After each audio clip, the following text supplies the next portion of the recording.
that I am not gay.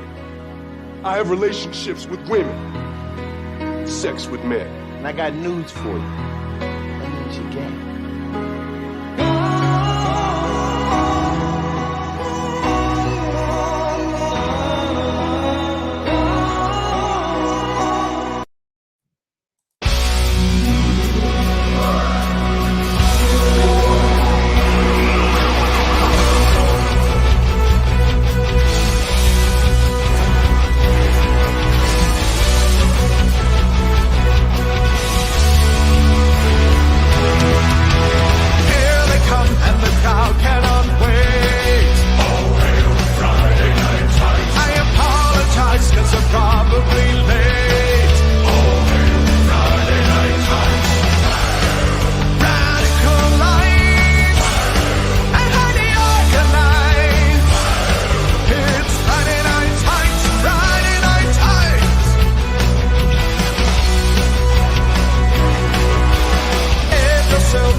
Thank you. Thank you, you lovely people. It's so soft. Hopefully it's loud for you out there. That's fine. That's fine. I've got an engineer here looking at his phone, talking to his wife. Going, that psycho white boy got me to San Diego safe. Ah, that's better. This doesn't sound so bad. I mean, it's a little echoey, but not totally bad. That's the way it's going to have to be for the weekend, folks. I do have a video recording room, if necessary, which I'll probably be taking advantage of. Considering I am back in California. Oh, God. Dude. We got here. First thing we did was get gas. It was almost $7 a gallon. And second thing we did, we got carne asada burritos. So I went to my favorite Mexican restaurant in Encinitas, California. It's right across the street from the La Paloma Hotel Theater. I'm fucking tired.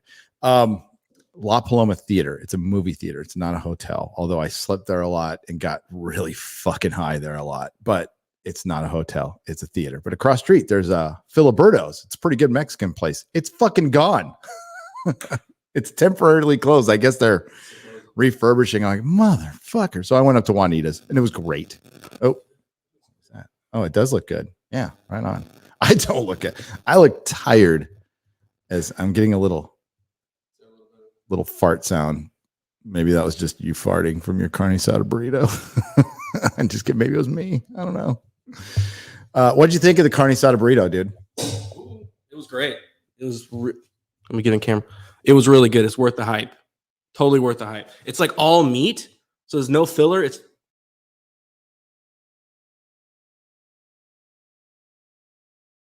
food of the gods. All right, let's see who's here. I'm going to go over some super chats I missed from my crazy road from the road Hey, the fact that we got a live stream off in the middle of the Mojave Desert is kind of impressive. 25p in all. 25p in all. Chris Gore will be joining us at a later date. He went and enjoyed preview night tonight at Comic-Con. I'm sure he scattered it out for me a little bit. But, before we get to you lovely people in the chat, I want to bitch a little bit. Friday Night Tights is under attack. Friday Night Tights is officially under attack. I was quiet about this for a while. I'm not going to be quiet about it because it's some bullshit. All the Friday Night Tights, or the last three have been age restricted much later, like days later, like initially demonetized, run through the review, the manual review, passed manual review, got fully monetized for days. And then I sit down, I'm going to grab a thumbnail. I know it's the nooner. It's noon somewhere. It's probably noon in Australia somewhere. So give me a break. And I'm like, it's age restricted again. I'm a motherfucker. Okay. So somebody's flagging it. Some little flagger out there is flagging. Now they can get away with it a couple of 3 times. Thankfully, I've got somebody to talk to. Not everybody does, and that sucks. And we'll fix the problem. I was able to review one, it passed. Review one, it didn't pass. I'm going to review this one. Considering the intro, it probably won't pass.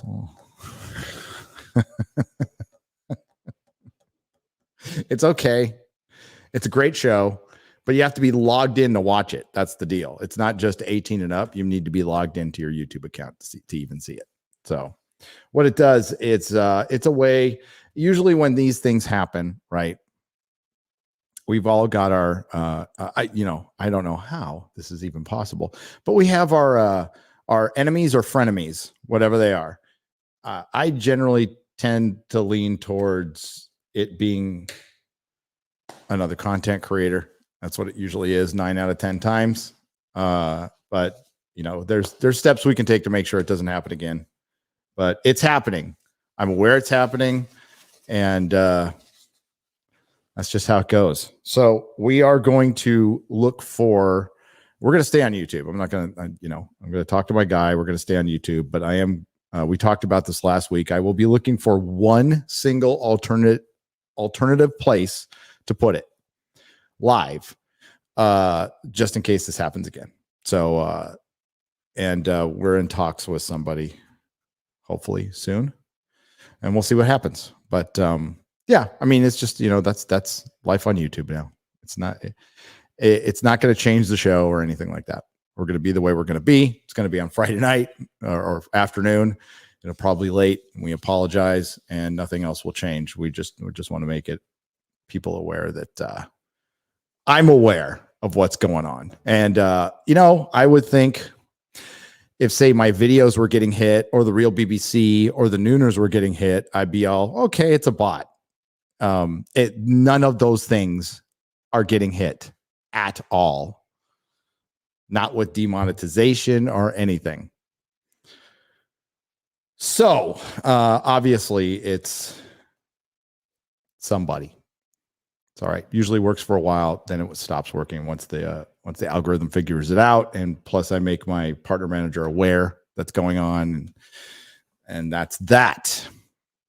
But there will be a Friday Night Tights this weekend, this Friday, and wow, do we have a couple of great guests? Count Dankula and Dave Landau, with Chris Gore sitting in as well. It's going to be a fucking phenomenal show.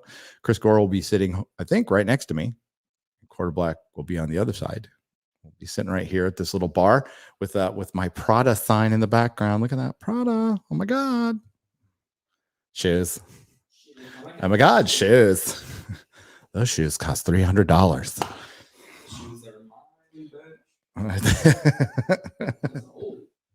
Oldie but a goodie, that one. All right, let's see who's here.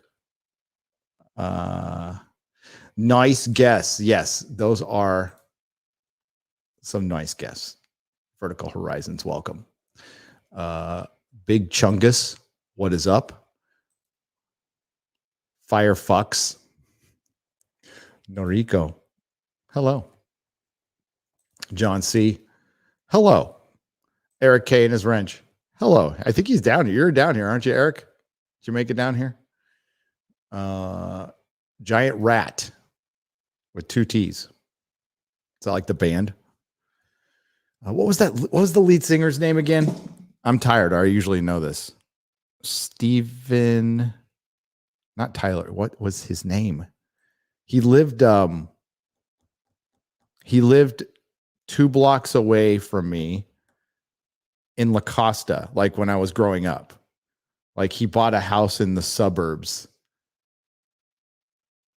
What, Rizzo? That doesn't sound right, but maybe it was. The lead singer of Rat lived in La Costa for a little while. Yeah.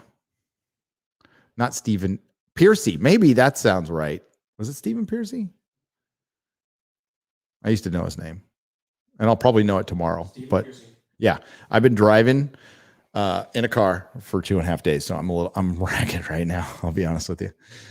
We got a super chat right here from Gamer Dad for 20 Canadian pesos. Seriously, why people from the old guard that see what is going on with Hollywood don't want to take control back?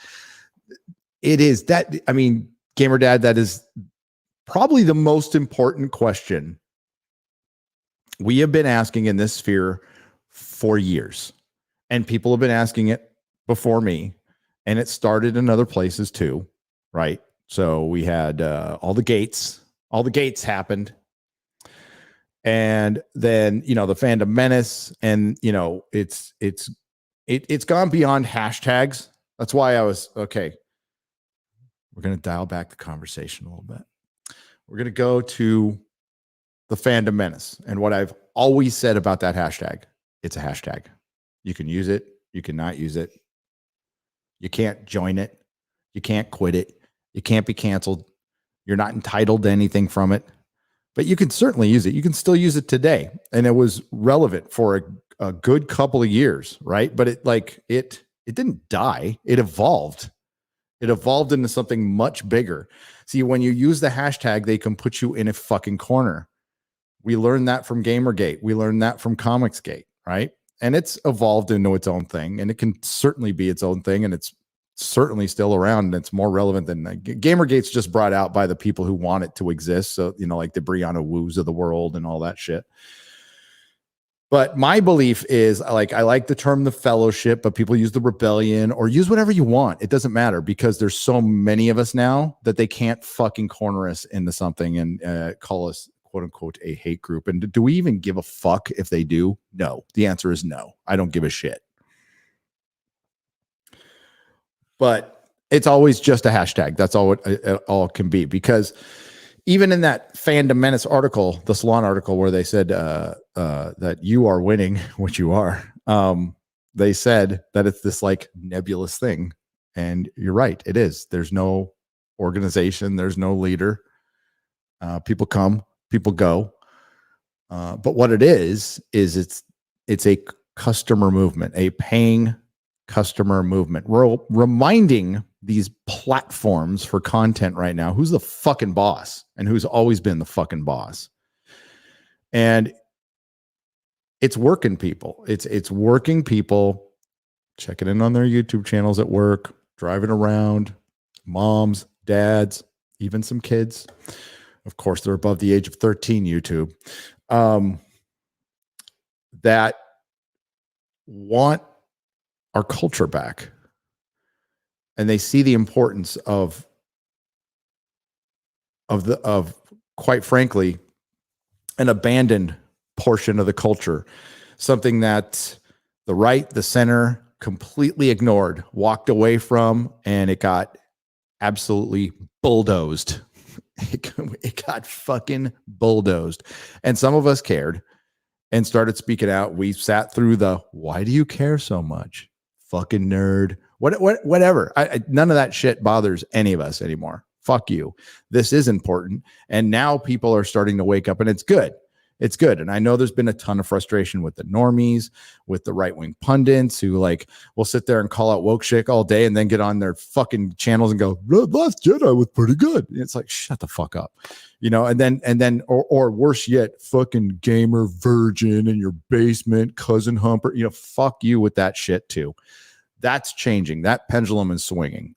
The fans are speaking up, and I think it's kind of culminated in its best form so far with the Lord of the Rings fandom. But it was ground broken before that with Star Wars fans, of course, and comic book fans, and they're still there. And we all, at least, like, I'm not into Resident Evil, but I watch Az's videos, right? And I see that there were people who like that game and see what they say about it. Or Halo. It's all the same fucking shit, right? It's the same argument with Star Trek, Star Wars. So Marvel Comics, which, I mean, for the longest time, I'm like, it's on its way down, right? It's on its way down.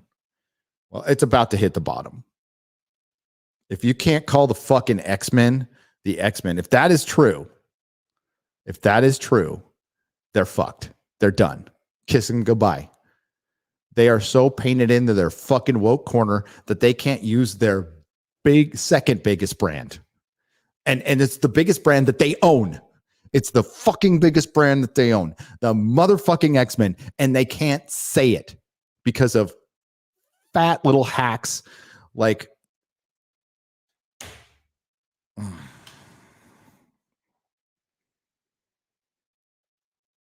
I want to find her.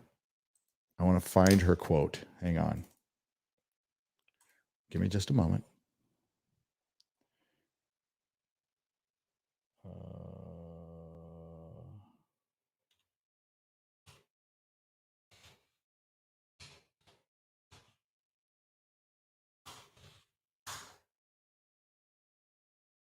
Oh shit, like my video comes up. Why does my video come up? That's nice. But here it is. I'll pull up somebody's because in my video, that quote is buried.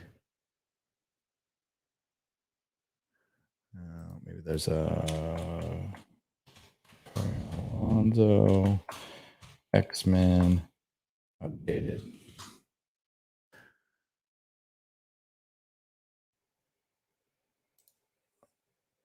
Fine, we'll just use the fucking headline.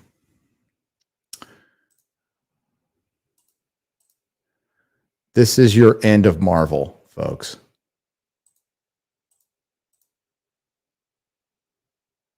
Fuck off. Marvel promotes executive who suggested dropping It's time to take our country back. Fuck off with your fucking ads. It's time to shut your ads up. Victoria Alonso, who was recently promoted. Okay, so she said this a couple of years ago during the run up to Dark Phoenix, right? It was Dark Phoenix. She was also talking about Captain Marvel. Can you give me here it goes. Can you give me a little hint of the future, what's going, how the future is going and the excitement? The host asks Alonso. I love how they called him the host. I don't know where the future is going. It's funny that people call the X-Men. There is a lot of female superheroes in that X-Men group. So I think it's updated. I don't know where it's going to go. It's going to go straight fucking down. You fat hack. I'm crabby. Like there is your end of Marvel right there. They promoted the person who cannot use the title of the biggest brand they own.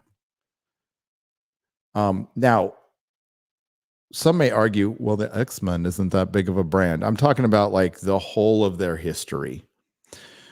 Let's go back in time a little bit. Ike Perlmutter, who was also a fucking idiot, but maybe not the idiot that everybody thinks he is because he got thrown under the bus by Kevin Feige. But he was behind minimizing the X-Men when they lost the rights to Fox and deciding to try to turn the Inhumans into the mutants. It failed miserably. But what that did was it hurt the comic book. The X-Men was, without a doubt, the best-selling comic book for decades. It outsold Batman. It outsold Spider-Man. It outsold fucking everything. It had multiple titles in the top 5 all the fucking time. All the time. And it was a comic book for everybody. Now it's just turned into, it's been, the revisionist history around this thing is nuts. It was originally started by Jack Kirby and Stan Lee, so they didn't have to come up with origins. Okay. So it wasn't a racial allegory when it started. That is a bold-faced lie. That Stan Lee admitted in one documentary and then like changed his story as time went on and said, well, retroactively, I might have had it subconsciously. Yeah, bullshit. No, you didn't. You didn't want to create origins. And now it's a giant gay allegory. And what it could have been was something that really just appealed to everybody like it used to be, like it used to. You know, bring people together. Now it's just going to be this thing that sells to a very niche audience. And the mutants, you just turned your potential $1 billion franchise into a $100 million franchise. Oh, and none of them are going to look anything like they did. And people, you know what? It's going to be like the prequels. People are going to appreciate. There was one little era with Fox where they figured it out. Deadpool 1, right? X-Men First Class, Days of Future Past. There's a little sweet spot in there where like they kind of figured it out. They got pretty close. It was pretty good. It was pretty good. Even with that fucking psycho groomer, Bryan Singer, who apparently didn't direct half the movie anyway because he was off doing groomy things. But allegedly, in my opinion, reportedly, whatever. Like even parts of Deadpool 2, which the kid was annoying. Okay. Not the biggest fan, but I thought Colossus and the Juggernaut looked great. But Disney's going to make X-Men. The Fox's X-Men is going to look to Disney's X-Men as the prequels do to the Disney trilogy. Okay. That's what's going to happen. That's good. Thanks to geniuses like Victoria Alonso, who I'm just guessing didn't go to her local comic shop every Wednesday or even one Wednesday a month or even one Wednesday a year to get X-Men books.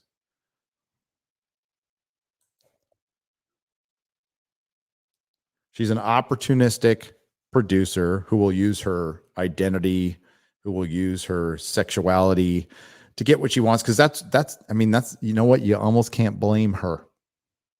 That's the fucking game in Hollywood right now. And she knows how to play it.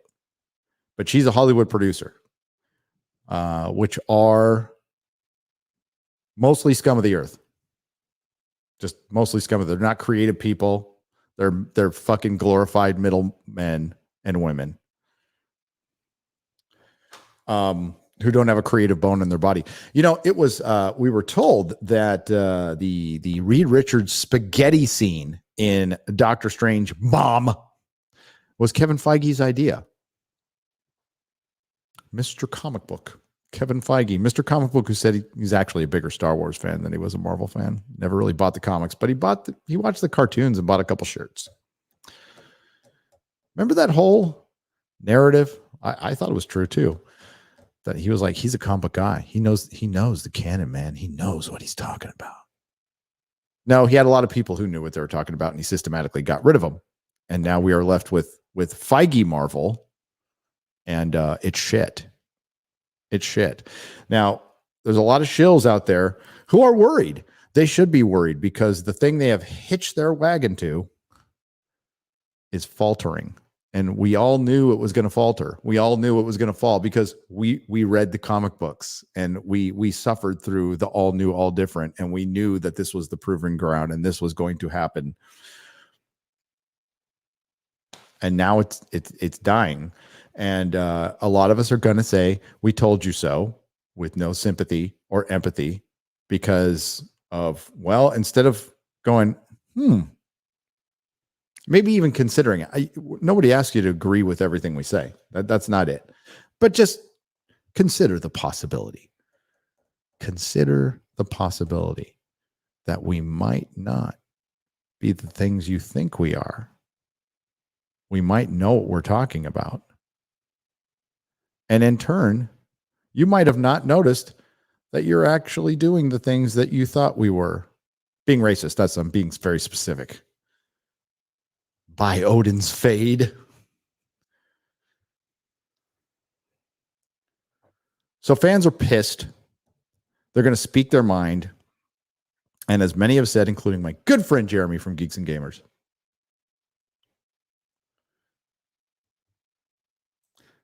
yeah, we'll get to that in just a second. It's not me. It's not Jeremy. It's not the Jeremy from the Quartering. It's not the Critical Drinker. It's not Mahler. It's not Quarter Black Garrett. It's you guys. It's you guys. We've been saying this shit since we were saying it by ourselves back in 2016, 2017, 2018. And it's starting to, get under some skin. We'll see, if I go down there, we'll see if I run into anybody, if they'll say anything. I imagine they won't. I'm certainly open to have a conversation, but I imagine they won't be throwing around that stuff that they throw around when they're behind their microphones in their studios or on Twitter. We'll see.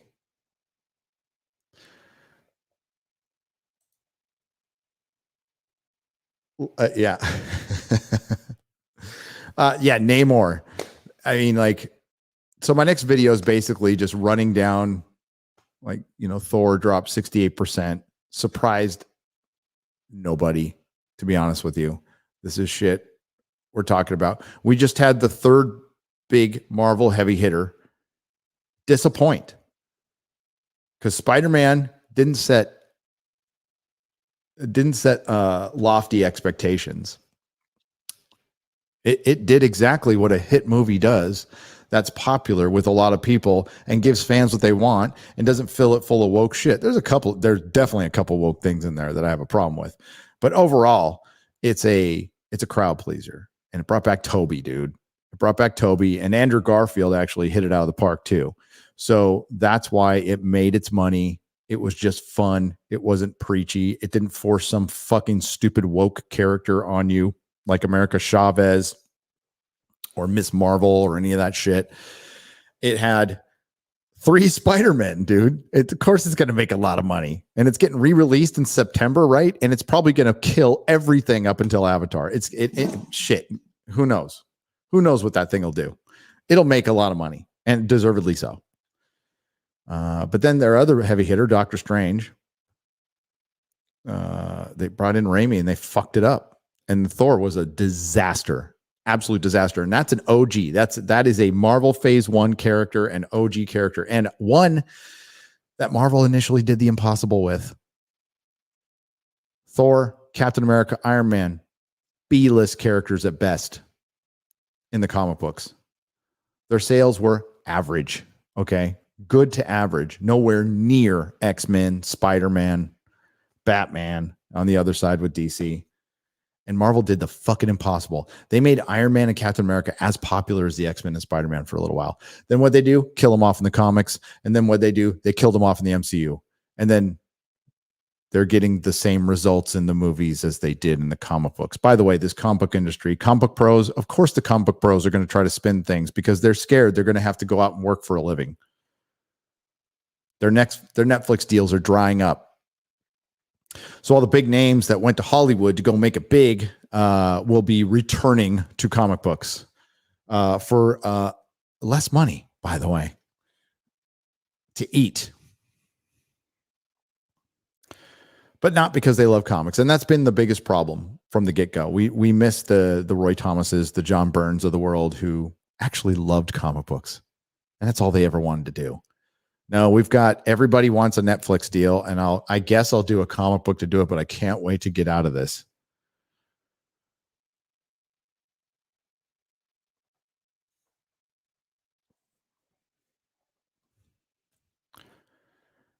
Well, their golden ticket and is gone.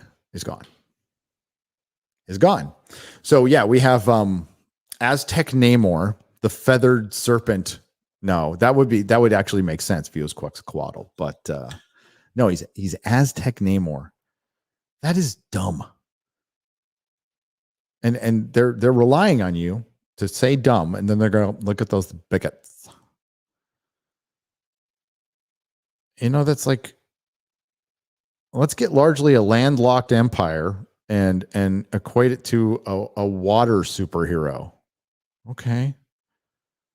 Like, I'm sure there were coastal Aztecs, but like Mexico City, wasn't that where they were centered? Yeah. So it doesn't make any sense, and it's dumb. I always thought Namor looked a little Asian to me. That's just me. But it's going to be in the all-female Wakanda Forever, where we have Ironheart too. So they will have Tony Stark's replacement, a girl with shaved sides of the head. It'll be a superhero of color, and that will come in and save Wakanda Forever. And oh, are they going to be shocked when that one comes out? And Marvel's is going to be a flop, a giant flop, a massive flop. And they're not going to be able to get away with, like, let's throw Galactus in the Marvels. Oh yeah, okay. You mean like you put Kingpin at the end of Hawkeye? Yeah, that worked. That worked so well.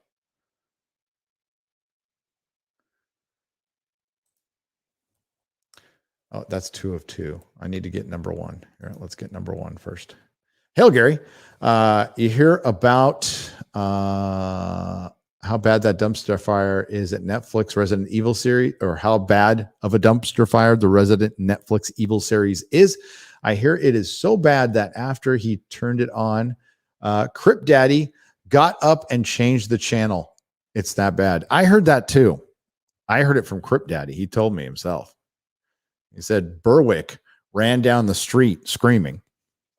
Showrunner incompetence confirms he's crazy when he gets into a gun knife fight with next to the MRI. Must be a hallucination while he killed his family. The first word in MRI is magnet. Show ruined.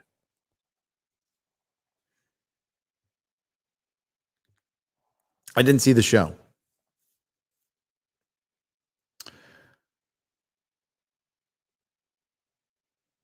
Are you going into, is that going into hang on.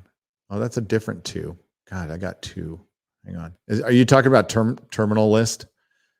I didn't read the book, so I was fine with the show, but I'm probably going to read the book and fucking have problems with. I already did. I can't say what it is. But if you're talking about Terminal List, fighting next to an MRI, it was on, right? But then it got turned off. So I think if it's turned off, you're fine. The thing is, though, did he have ink? He had tattoos, right? You're not supposed to go in there with tattoos either. I think if it's new. But there's other things. I lost the part 1 of that. I'll find it and read it in order again. Okay.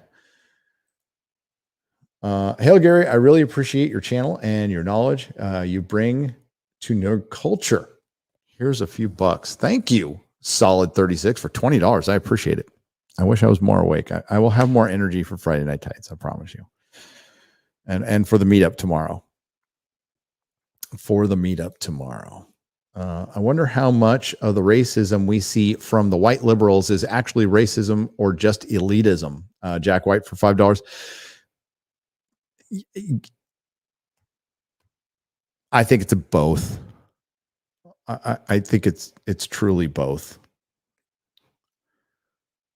Honest answer, as always. I think most of the actors and creatives in Hollywood only care about their little projects, and they're mostly empty-headed morons that will repeat what their assistants have told them or what they have gleaned off of fucking CNN for 5 minutes that they were paying attention. But these are not people who watch their own shows, and even if they did, some of them have been there in Hollywood, like Kevin Smith. Kevin Smith likes to keep that nerd image up. He is a Hollywoodite. He is not a Jersey kid. He is a Hollywood douchebag. He's been there as long, if not longer, than he was a Jersey kid.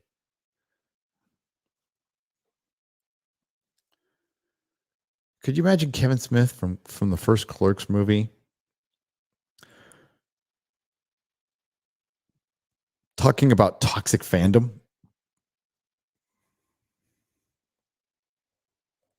No, they just sell out. They say they got older, but they sell out. You can get older and not sell out. It's really possible.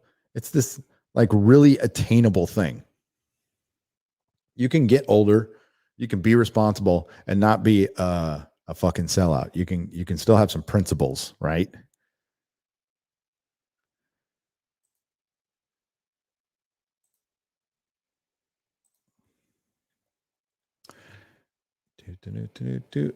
That's 2 of 2. It's not that hard. I mean, it's like, how much money do you need? That's one of them. And I think what is encouraging is we're starting to see a sea change. I hate government regulation, but I love it when people show their own restraint. That's all. Do you need that extra? Like when you've got 20 million, do you need the extra million? No. Eric July is going to have a lot of people coming at him. You think that guy's going to sell out? He doesn't need to. Because the one thing you can't put your price on, just ask anybody who has sold their creation to a big corporation for a big sum of money and then later down the road regretted it. God, it's damn near all of them, right? It's damn near all of them because they don't control their own shit anymore. And ultimately, that's what they wanted. And they sold it out for a bunch of money. Sure, they're comfortable, but that thing that kept you going, that was good for your soul, isn't yours anymore.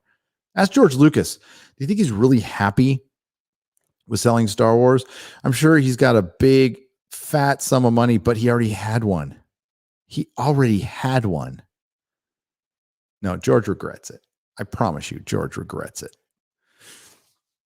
He will regret it till the day he dies.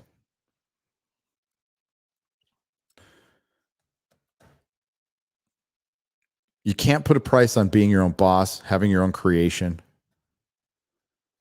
And I think you can have both. I think you can make a living while being in control of your own creation. I don't think... why do you think Hollywood is still exploiting things that are decades old now? Spider-Man, Batman, Star Wars. Because people aren't dumb enough to sell them their shit anymore.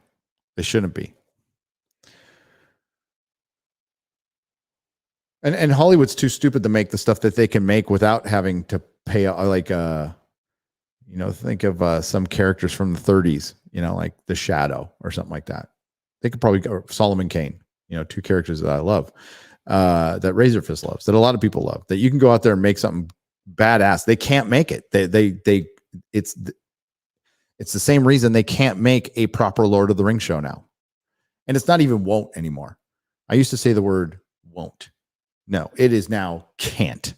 They can no longer make a proper adaptation of Lord of the Rings. They have rewritten their own rules and painted themselves into a war corner, which makes it impossible for them to make something properly entertaining. The problem with good chunk of Western entertainment sphere is that they are being run by a bunch of overly political people. Jack White, you are correct. And a thing that I keep hearing from our British friends and friends around the world are fuck your American politics. It's not really entertaining.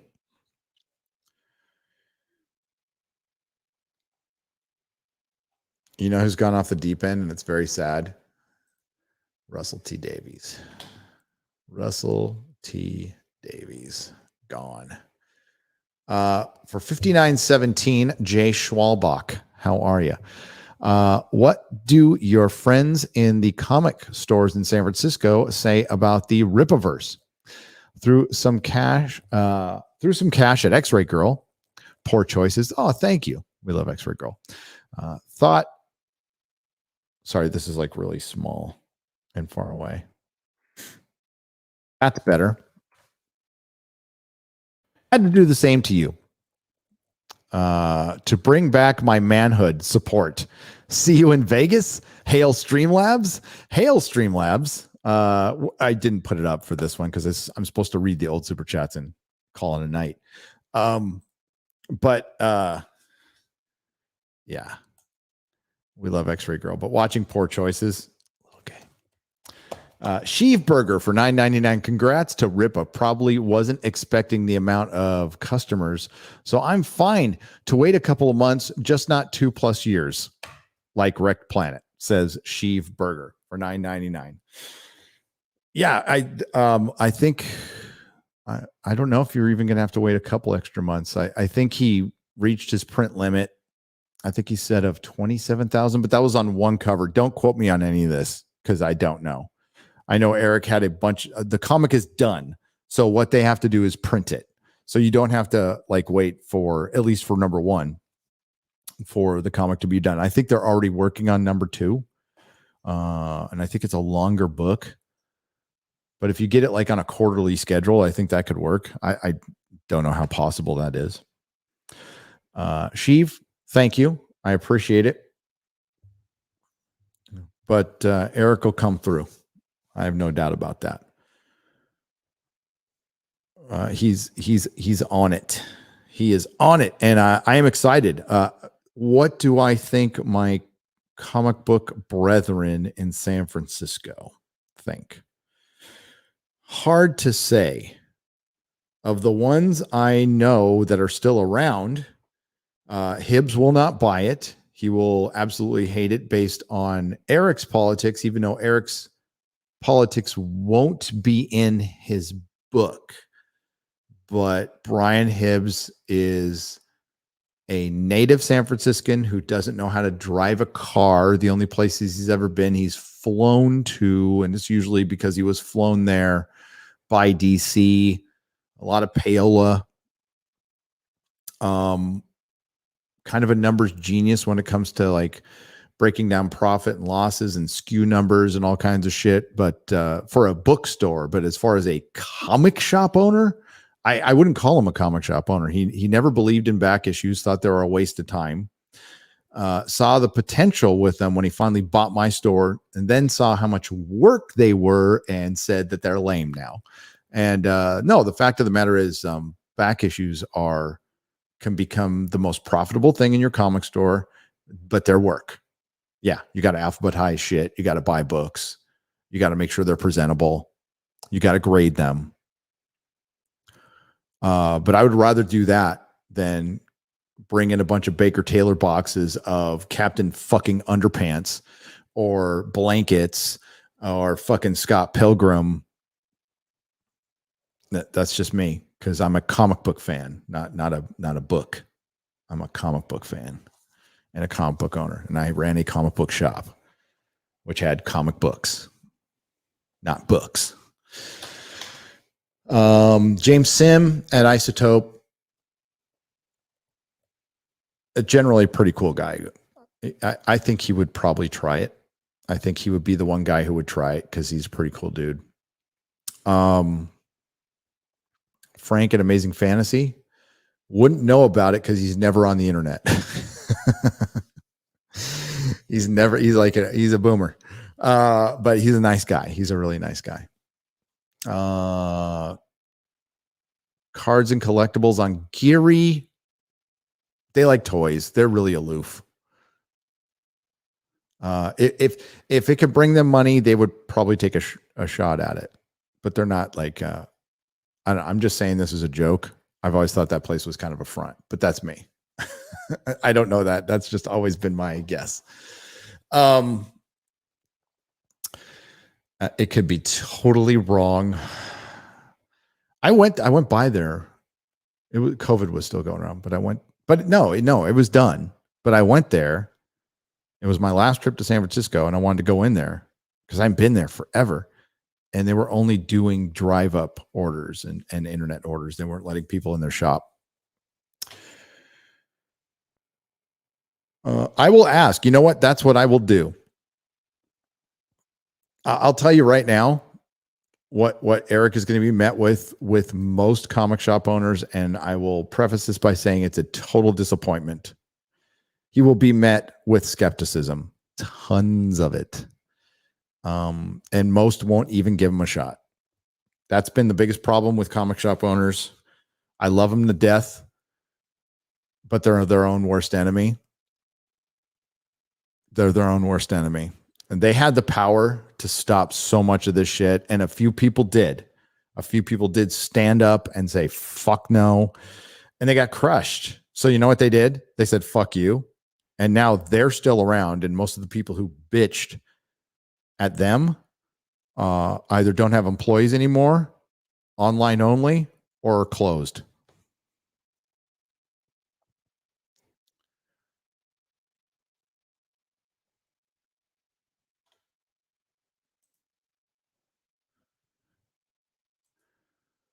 James Reese was in a CT scan. Yeah, not an MRI, so no magnets. Also, Jack Carr was very involved in the show and screenplay. The show doesn't have to mirror the book to be great, says Stephen Wait for $9.99. Yeah, I like the show. There was one change from the book.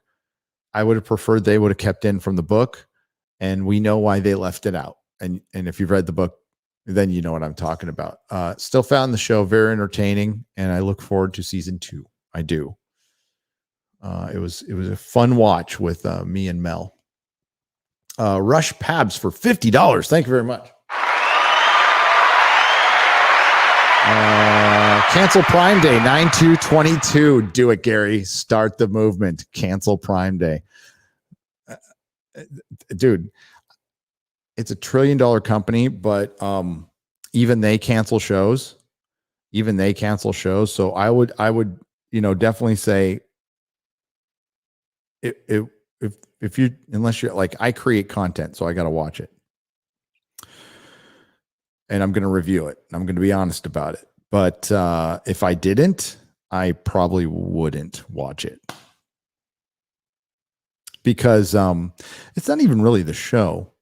It's like the Next Generation cast. I can't stand them. I can't even watch that fucking show anymore. I can't.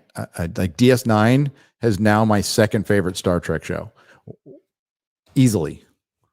And Next Generation is going right down there with Enterprise because of all of them are idiots, and you just compare them to DeForest Kelley and Leonard Nimoy and William Shatner. And aside from one, as William Shatner puts it, one bit player from one contract actor, George Takei, the other guys were awesome. That's a stretch.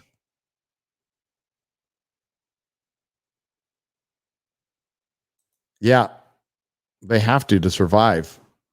And I respect manga, but I wouldn't want to sell it. I don't know anything about it. I'd be terrible at selling it.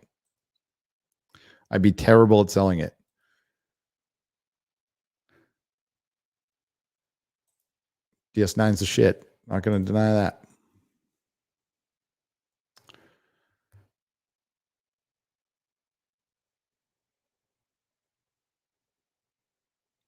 I can't wait to watch Rings of Prime. I can't wait to mock the shit out of it. I'm not. I never said I wasn't. I couldn't. Yeah, I've got it marked on my calendar. I'm ready to go. I'm fired up. And I've got a mild curiosity about House of the Dragon. It's mild, though. I'm not going to be changing any fucking travel plans for it or anything like that. But I see. Who did I see in here? Hang on. There she is.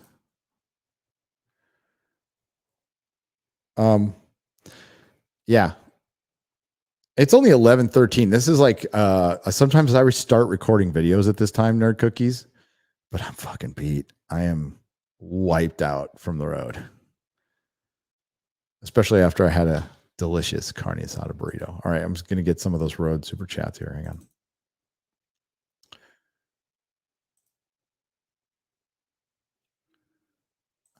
I got to sign out there. Oh, look, the video's ready. I'll check that. It was supposed to be out today, but whatever. Perry needed an extra day. Perry needs an extra day. Perry gets an extra day. That's the way it goes.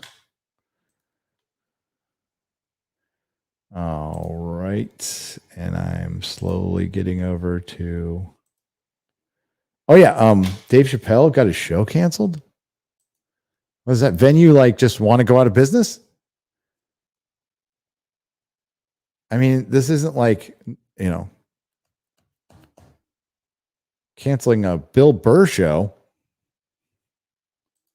This is Dave Chappelle.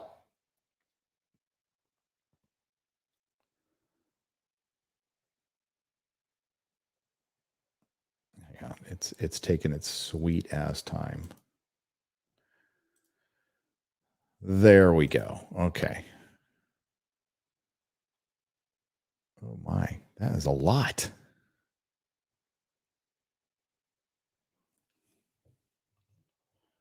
I'm working. Old man's got to blow it up to like 250% so I can read it. Even with the bifocals. Where will you be Friday and Saturday? Asks Antoine Haynes for $2. I don't know. Well, Friday I'm going to be here doing Friday Night Tights. So not going to con Friday. I do not miss Friday Night Tights. Not missing the show. I might be down in San Diego Friday night at the Tim Burton party because my wife wants to go. She's a big Tim Burton fan. So I think Chris is going to that too at 8:00. But Friday Night Tights, that's where I will be. Saturday, I'll be at con. Probably a couple hours. I'm going to have to run through a loophole. I will be, I'm going to say it publicly. I will be breaking a rule. I will be breaking a big rule in there. It'll just be how I break that rule. That's going to be my little secret. But I'll be breaking a rule because I won't be wearing a mask. Nope. But I want to go in. I'm going to try to get in tomorrow for a couple of hours too. I don't know if I can, but I'll try. I've been to 30-something Comic-Cons, so it doesn't hold the excitement that it used to. I mean, quite frankly, it was fun when I was retailing there. It was fun when I was hanging out with my friends. And this should be fun, but with all the COVID restrictions and shit, it's not fun. So I'm just going there to sit through a couple of woke panels to see how those go, see if I can get some video. Because I sat through one back in 2018 called Diversity in Comics, and it was almost as bad as the Antifa panel at New York Comic Con. When you want to hear when you hear SJW Logic like live in the real world, it sounds even more retarded than it does on Twitter. When you hear it verbalized by people, like full-grown adults that grow like facial hair and have gray in their hair and, know how to drive and shit and vote. More importantly, know how to vote. And you see them go up there and you hear them basically spout the same stuff they do on Twitter, but you hear it out loud with inflection and context, and you're like, oh no, they weren't kidding. They're really that retarded. It might be nice to get some on video. Just imagine hearing your most cringe tweets spoken unironically with no humor. It might be some of the funniest and most cringe stuff you've ever seen. There is a crowdfunding panel too. Interestingly enough, Eric July is not part of it, or nor are any of the other crowdfunding people. It's some shit you've never heard of. Did Eric July make 3 million? Did he beat 3 million? Here, let me go to his Twitter. I know technically he's not crowdfunding.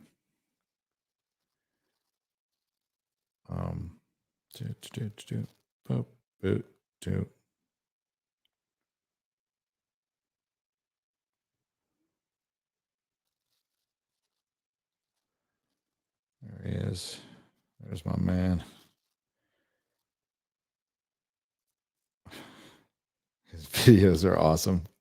There's like a little silhouette. There's like a spotlight. And there's a silhouette of Eric in his hat walking by. I was like, that's fucking cool. Oh, we're closing in. So he must have hit 3 million, right? What do you say, chat? I'm not seeing anything on his Twitter. What do we got? 2.9 million. He's at 2.9 million. Eric July is at 2.9 million. So he's going to hit 3 by tomorrow morning. 2.9 and counting. He's getting close. That is fucking awesome. Oh my God. If he hits 3 million before Comic-Con, oh my God, they're going to be so salty. All those comic artists who are sitting there in Artist Alley for their 27th year in a row doing commissions, wanting to drink themselves to death.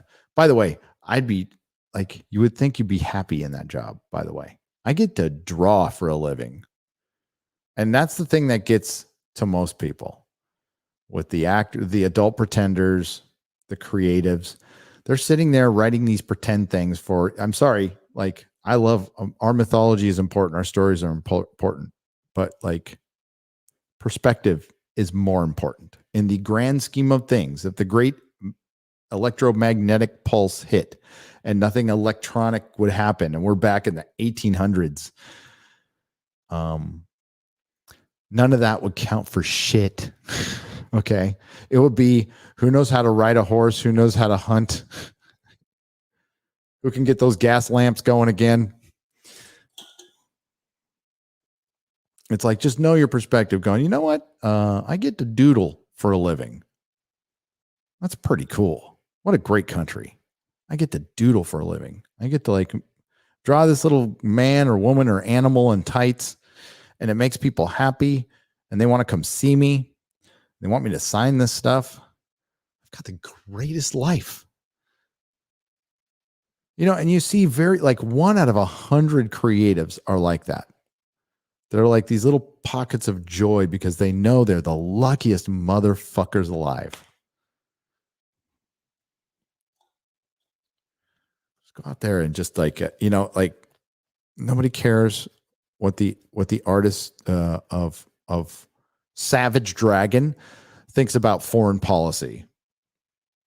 I'm guessing the lifelong artist who never worked a 40-hour job in his life doesn't know fucking shit about fucking foreign policy, working for a living, or anything except for drawing big boobs and fucking Savage Dragons and Spider-Man. And that's awesome. That's a skill.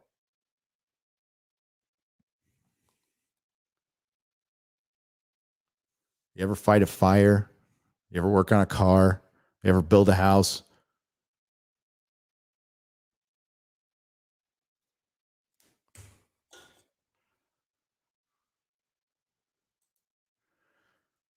Shalom, Gary. Hail to the fellowship, you and the FNT crew, Eric July, EFAP, and not enough space to list many more. There are so many great ones out there. There really are. ISOM, #1, covers A and B. The first comics book or the first comic books I ever bought, plus 2 t-shirts. Godspeed. Dude. Shalom, dude. Blue Peril for 60 shekels. Thank you. And Eric thanks you. And what an honor. And I know Eric is honored, but like, imagine like my comic books is the first comic book somebody ever bought. That's fucking cool. Now, most lifelong comic book collectors can probably remember their first comic before their first lay. It's just fact. They can tell you what day it was, what time of the day it was, what season it was, what the date was, how much the price was on the comic, what they thought when they first read it. And then they're thinking about their first lay and they're like, Jenny or Janine? Jenny or Janine? Or was it both? Was it Jenny and Janine?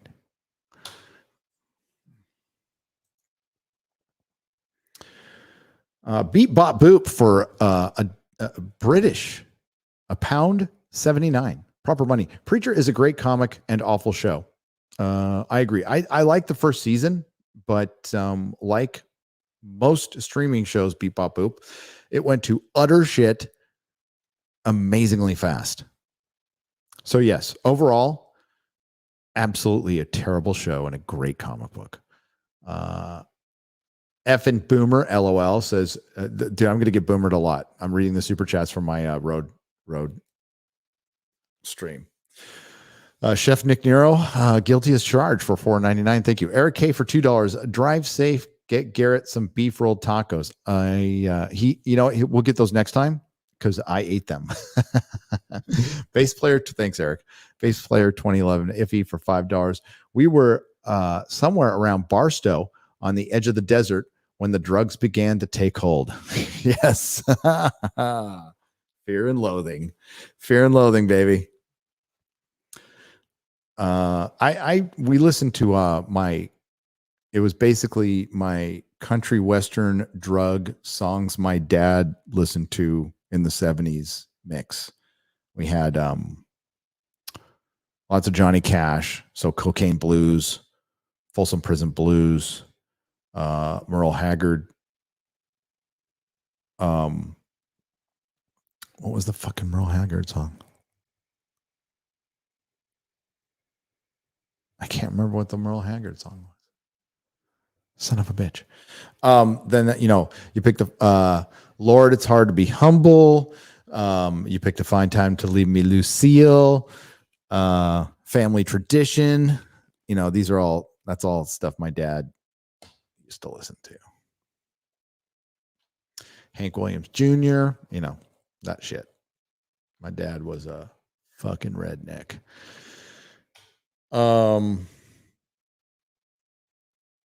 Hard to Be Humble, one of my favorite songs of all time. If you haven't heard it, it's funny. Hollywood's Roadmap for $10. Do you guys have a place where to meet, where the meetups and your panels are listed? Sounds awesome. Yes, I will pull that up for you right now. And I'll show that.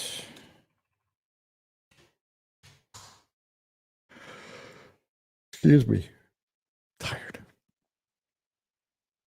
Here we go.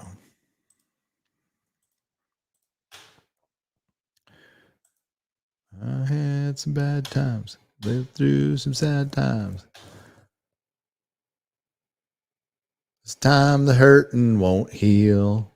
You picked a fine time to leave me, Lucille. There you go. Secret early test screening. 7 p.m. Thursday, July 21st. Landmark Cinemas in Hillcrest, California. Lovely Hillcrest, California. The gay area of San Diego. 3965 Fifth Avenue. Not too far from, what was it called again? Oh, God. It's been so long since I lived there. It's the Brass. It's a gay bar. Okay. I don't know if it's still there or not. 3965 Fifth Avenue, number 200, San Diego, California, 92103. Check-ins begin at 6:30 p.m. Tickets does not guarantee entry. That's what she said. Seats are first come, first serve. After the meetup, North Park, U31. Drinks, food, music. Well, you guys can get your own damn drinks, but I'll be there. 9 p.m. I suppose I'd feel guilty if I drank, but I don't. So I won't. Close to U31 bar. Close at. Oh, dude, I'm so fucking tired. 312 University Avenue, San Diego, California at 9211 something. 92109, I believe that says. But it's just North Park. So North Park is very close to Hillcrest. It's like up a few blocks, like 5 or 6 blocks.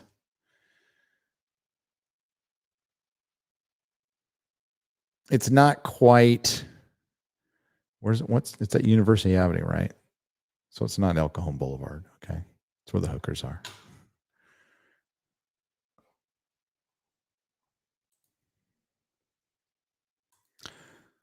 That's the meetup information. I'll be tweeting it up and putting it out tomorrow. But yes, so 6:30, you want to be there early if you want to go to the screening, and then 9 p.m. for the meetup, and it's 9 p.m. to close. Whenever that, probably 2 in the morning. And then there's a meetup. There's Anime Matsuri next weekend, where we're doing 2 panels in one day. Just say it's racist to pull over a quarter black man, says Eric K for $2. We didn't get pulled over, thankfully. Best time is now. Is X-ray good in the back seat? No, that was Mrs. Nerdrotic. Best time is now for $4.99. Mugsikins for $2. Count the number of U-Haul trucks you see on the road. A lot. And it was a weekday, obviously. But I didn't get an exact number. Blackest Night for $6.66. Gary, from the road is all beard. The woke fear the beard. Just ask the quartering. Oh, wait. Too soon. It's never too soon. He'll grow it back, that youngster. GJJ for $5. Mike Watt, Big Train. Look it up. Mike Watt. He up to?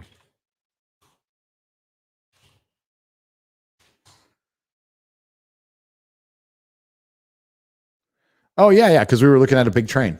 That's right. I got you. Now it connected. We were looking at a big train on the road. Thank you. G'day, Gary. Any chance Dave Cullen on Friday Night Tights? TD Down Under for 10 Australian dollars. We have spoken, and we're both busy. I love Dave Cullen. So, yes, we will eventually get him on. It's just a matter of probably me staying on him. I mean, he's in a whole different country, in a whole different time zone. But, and he's not on Twitter. So I got to keep remembering to contact him on Gab, which I'm on now. So I will keep trying, because he gave us one of the best shout outs ever, and I am forever grateful. I love that ginge. T Stoney for $5. Gary, take on Orville season 3. I will eventually. It'll probably be when it's over. I'll do a rundown of the whole season when it's over. It just, you know what? I had a lot of time to review it, and then they released it 3 years later, right at the time where I just had the least amount of time.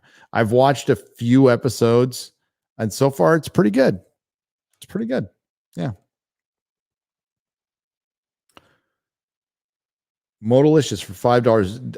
But I'll tell you right now, their biggest problem is going to be they waited too long. Not saying their quality went down, because I don't think it did. The new female character, though, I'm a little kind of, is there anything new about her other than being just really awesome scientifically, and she hates Isaac, which he's obviously going to flip around on. Modalicious for $5. DC and Marvel are releasing a lot of older content recently, maybe to compete with the Ripaverse. They are already made the beds and rang the bells. Modalicious, I think they're doing that because they need to sell things. The old stuff, quite frankly, sells better. I don't think the giant corporations, like Kevin Feige, probably doesn't give a shit about the Ripaverse, but the artists and writers who are out there who have broken away from Marvel and DC, who either tried or failed to get their Netflix scripts and have to go out and crowdfund and work on their own, they're the ones who hate it. They're the ones. And that other, what was it, Black Sands Entertainment, that got a bunch of money from a white man, got investor money, and wanted to call himself the biggest black publisher in America. And I honestly, I'd never heard of it before. Never heard of it. Yeah, I think that's going to be the immediate competition to Eric. I think there is so much disconnection with Marvel and DC that Eric will be competing with them and maybe soon beating them, and they won't even fucking know it. That's how sad things have become. And when they find out, they'll like, can we make somebody gayer? I mean, we've already made him gay. Can we make him gayer? Do you think people would get excited about that? Has anybody considered asking Eric to make his characters gay? Just so we can have something to compete with, because we're getting trounced. Mikey Gussler for $10. Did you see the terrible Rolling Stone article about the Snyder Cut being used by bots? Anyone who believes this is bias, restore the Snyderverse this weekend at SDCC. Yeah, that's Mikey. First time. I just want to get the first time meme out there. Yeah. When they claim you're just bots, that is projection. The only entities that regularly actually use bots are corporations to fluff up their fake ass fucking numbers, like Rolling Stone subscriptions and readers and clicks. I promise you, Rolling Stone uses bots. I promise you, Disney uses bots. Amazon, Warner Brothers, they all use bots. Who else would, like, I'm going to go and dig my pocket into my money to get bot farms? I mean, like, or I'm going to sit down and do it myself to support a movie that I just like. I mean, I know you guys like it, and verbally going out there and verbally supporting it is all you guys are willing to do. I doubt many of you are willing to sit down and quit your job or spend your own fucking money on the Snyder Cut. I think showing your love's enough. And I think you are real, Mikey. Whole point being is it's projection. The companies are accusing fans of things they do themselves. Do I have proof? No. It's just law of averages. It's just logic. I have a financial vested interest in Thing. Thing needs popularity. How can I manufacture it? Oh, there's a thing called a bot farm. I can make my thing that I have a vested financial interest in more popular artificially. If I just put in a little more money, I've already got money invested. Why not invest a little more and double and triple my profits by making Thing seem like it's really more popular than it is? Captain Marvel.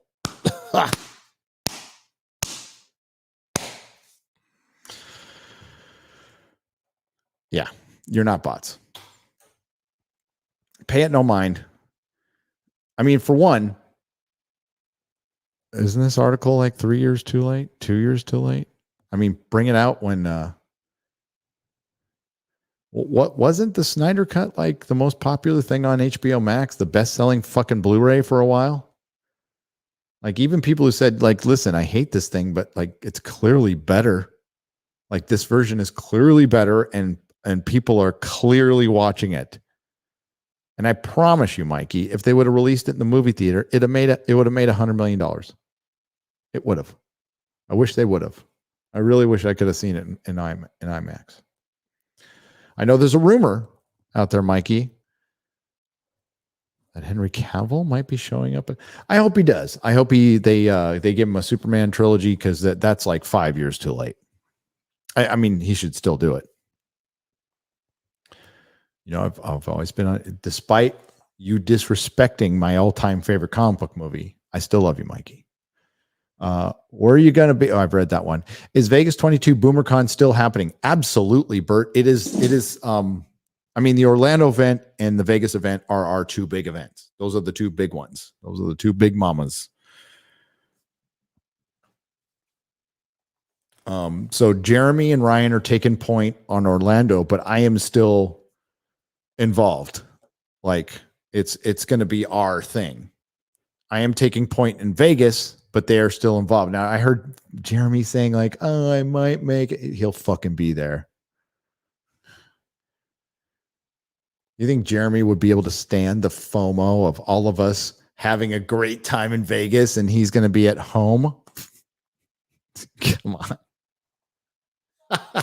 It's ridiculous. He would die of FOMO. He would die. And I would rub it in his face every second. Man, too bad Jeremy's not here. We're having so much fun. He'd be on a fucking plane. Trust me. Beards Across America. Hashtag Beards Across America for $2. Eric K for $5. Comics. They put him in the cat carrier. He feels safest to travel that way. All right, we're caught, Eric. That's what we did. Red Mage. Is it the 17th? I don't even know what XII is, but I'm going to say the 17th for $9.99. You hear about Anime Matsuri going to bat for Vic Mignogna in Japan, and he started a dubbing studio. I did hear about this, and I'm very excited, and this is why I'm going to Anime Matsuri. They have 2 movie projects they're premiering at Matsuri. Haters are so salty, and it's so hilarious. Yeah, tell those haters to, like, sincerely fuck themselves. In this order. And this is to the haters of Vic Mignogna. Go fuck yourselves and then fuck off. Not fuck off and then fuck yourself. Fuck yourself and then fuck off. Met Vic at Dallas. Really sweet guy. Invited me and my wife to his fucking house. First night we met, plus he finished my hamburger off the plate. Sweet guy. Absolutely railroaded. And my theory, I know nothing about the case other than Nick Rekieta live streams, Yellow Flash videos, and Tug videos. Who all 3 of them had Vic's back like from day one. I heard somewhere that he wanted to start his own studio and people got jealous, but I think they were just jealous because he was more popular. And oh shit, that happens all the fucking time. Plus, voice actors, I think they're a little extra crazy on top of just regular actor crazy. I think there's a next level of crazy with them. And Vic not only had the popularity from doing dubs for anime, he also did Star Trek Continues. That's where I know Vic from. That's where I love Vic from. The best fan Star Trek series. The one that follows through damn near to completion. Yeah, that one. That one.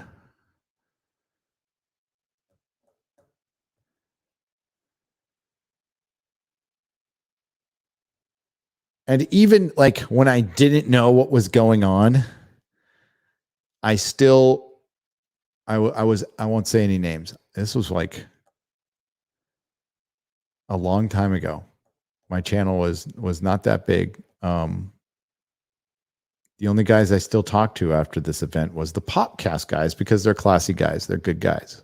Love those guys.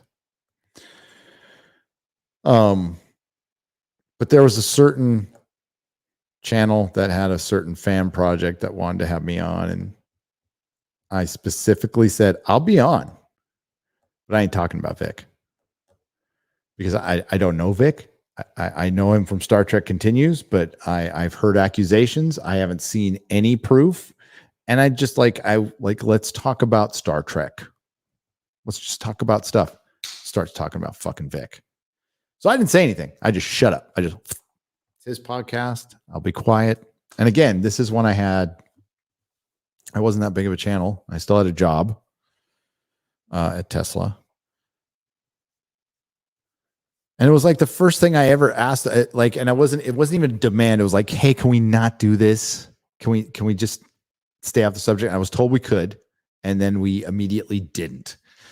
So I just clammed up the whole fucking time. Didn't say a fucking word when it was done. And then I was done. I was like, bah, fuck this. I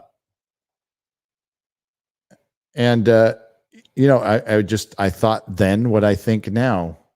Nothing has changed. And we can hear these accusations all day long. And hey, we don't know if they're true or not until we have this thing called evidence. And there has never been a shred about Vic. Not one. Ever. On the other hand, with some of his accusers, there's been more than a shred of evidence that they're fucking creeps. Absolute creeps. Dickless wonders. That's what they are. Salty samurai buns for $5. I love Nick and Vic and that umbrella guy and Yellow Flash, who will be at Anime Matsuri. All of them will be at Anime Matsuri with Eric July, with Jeremy, with Ryan Kinnell, and yours truly. A lot more awake. Mrs. Nerdrotic is in the perfect position to give Garrett's man bun a trim, and she didn't. She didn't. She says that's my job. I said, all right. Striker 24 for $2. What will you do when the culture war is over? Smile.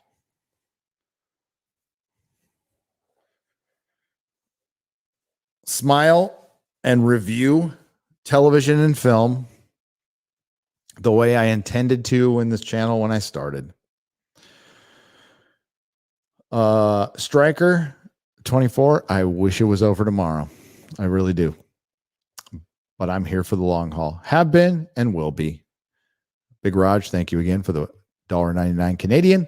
Southeastern Kaiju for $5.69. This should cover a gallon of petrol. Safe travels. $5.69. It did before I got in California. But thank you. I appreciate it. Stopping at Alien Jerky. Rob the Builder for $2. On the way back, we're taking a different route on the way back. We took 8, which is kind of like the drug mule run. You know, it's still like an interstate freeway, but it doesn't go through all the fun parts like Winslow, Arizona, and the Meteor Crater and all that other shit. It goes like the more southern route, so you can get to San Diego. Because if you take 10, sure, you go through, like I said, you go through all the fun parts, and you're kind of parallel to Route 66 for a little while, especially at Winslow. You can see it, Route 66 at Winslow. And then I think it's before Winslow.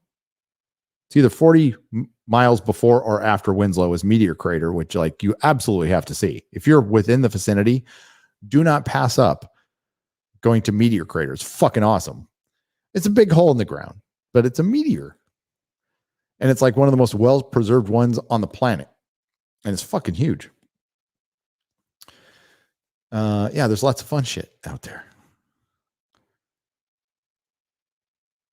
Be safe on the road, gents, and be careful in the land of California. I will. The Human Spirited for $5. Schools are requiring masks here in San Diego. It's summer school, but there's a lot of year-round schools that are affected too. Gary, wish I was there. Looks amazing. Java Bean for $2.99. Thank you. Yes, I love the Great Southwest. I think it's the most beautiful part of our country. I love driving through it.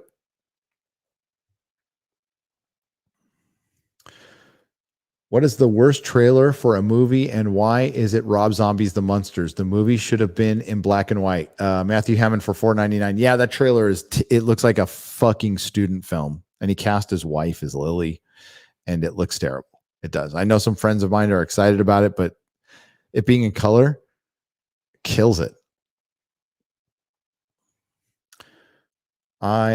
SOI or 101 for $9.99. You should go to Sayaludis in National City. Oh yeah, I read this one. Hopefully you emailed me. I will give you a Nerdrotic sticker no matter what. So if I see you at con ISO or is it 1SO1 or ISOI, I will give you a sticker. Just come up and see me. I'll give you a sticker. It's Sayulutas in National City. Is that a badge activation? Do you have to activate your badge? I haven't even looked into that. I was going to ask Chris.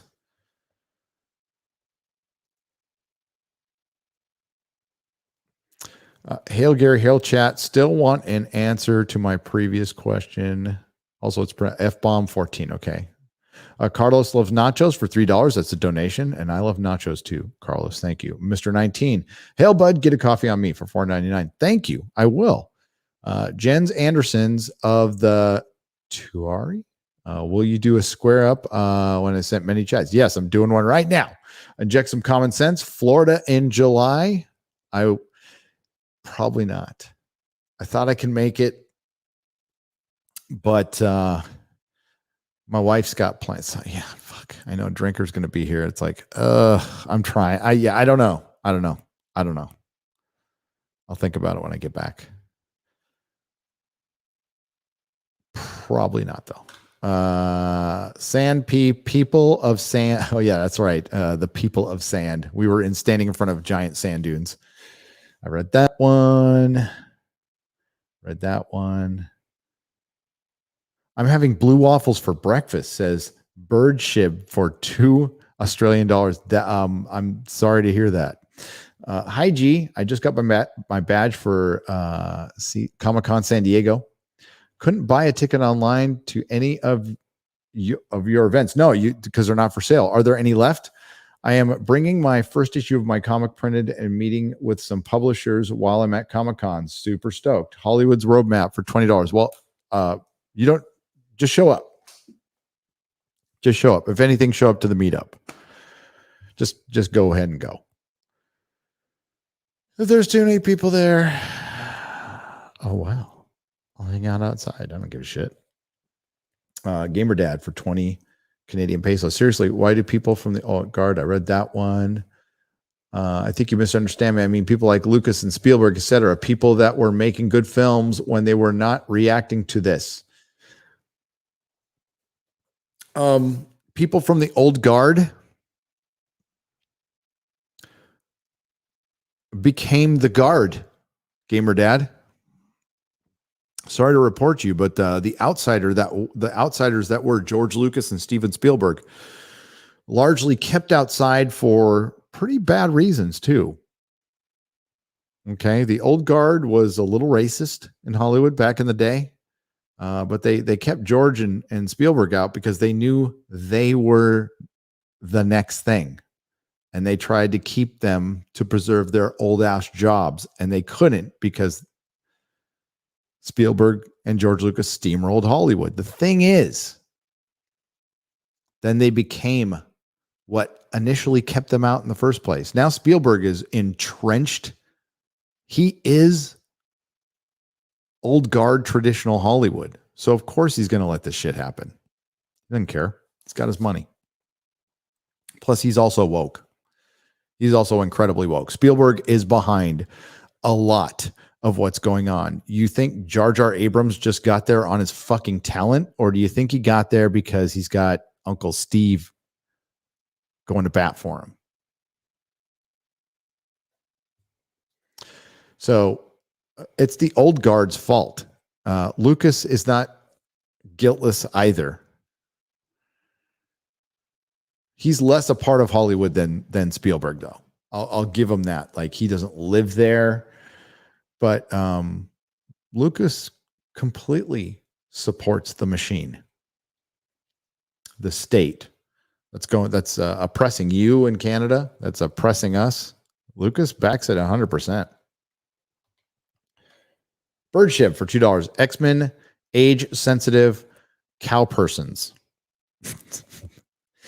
That might be it. Don't mess with the X-Men, says ASM 42 for $5. Jay Schwalbach, 5917.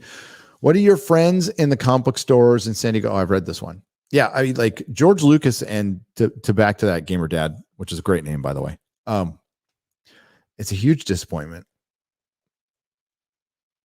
because like they create, like they are what defines our generation artistically. George Lucas and Spielberg. They are as much to our generation as the Beatles and the Stones were to the boomers.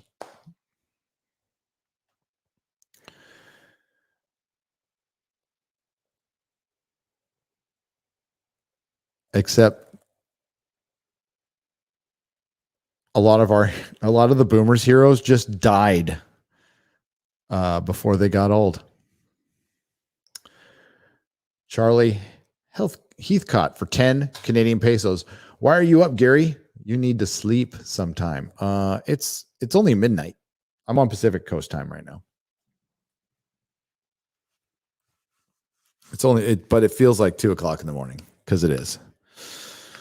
I will sleep when I'm dead. I have to go soon. Michael Storm for 5 Belgian pesos. Marvel ended in 2015. Iceman is straight. Miles is Miles. There are only 12 Doctors. There is only one Superman and only 3 Star Wars movies. Fight me. No, I absolutely agree with you. Put that on my headstone. Cancel Prime Day. I read that one. Jack White. I read that one. Thank you, Jack White. It's good to see you. The great Jack White. George Kessler for $10. Hail, Gary. You hear about how bad that dumpster fire was that Netflix Resident Evil series is. Okay. Here's the one of 2 that I was looking for. I'll finish this one. I read this one before, but I'll finish it again. I hear it is so bad that after he turned it on, Crip Daddy got up and changed the channel. It was that bad. He did. Then he shot the television. Only have a sec while I'm at work. Watch the first episode of The Terminal List. So episode 1 spoilers follow. Whole episode is questioning his sanity. Yep. Showrunner incompetence confirms he's crazy when he gets into a gunfight right next to an MRI. It was just CT scan. Must be a hallucination while he killed his family. The first word in MRI is magnetic. Show ruined. No, keep watching. Keep watching. I think they do a decent job convincing you that you don't know what the fuck you're watching. I think they do a decent job at that.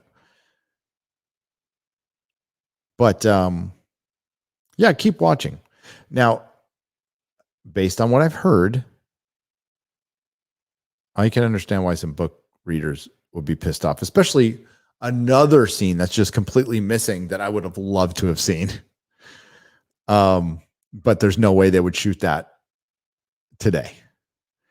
But when we get to a point when we can, and we realize that, a few interest groups are going to get mad. They're going to get mad. So what? That's all I asked for. Yeah, Hollywood doesn't give a shit when we get mad. Well, they will now. They will now.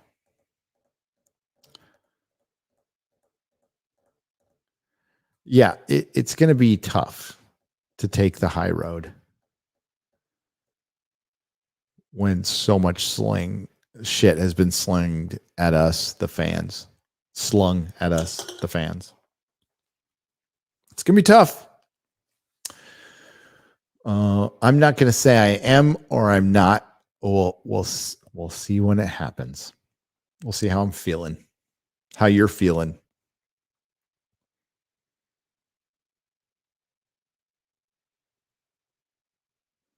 Sure, there's going to be people, but people lost their jobs. People lost their jobs. And I think a lot of you are going to go, so go get a job. Go get a real job. Go to trade school. You had this one crack at greatness to make pretend for money. And you decided to fuck it up by getting personal and political with the people who give you money. You probably don't deserve that job. You know, life balance things out for you.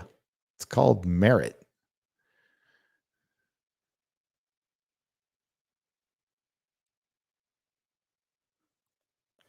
It's called merit. George is actually under attack from a giant freaking robot. They wrote an article about him. Giant robot. I don't want to like they do their thing. They run their rumors. And if they, I mean, is it like he deserves criticism? He does. He never wrote a Bible for his stuff. He's the one who bartered the deal with Disney that allowed them to fuck over a lot of writers he made deals with. And he kind of sat by and said nothing when he could have easily backed some of these writers. If George came in and said, hey, Disney, pay them. I mean, he's a fucking shareholder. You think he's got some power? No, but he's fine. He's fine with like all these people not getting paid. So I'm not going to call George a saint. Just not.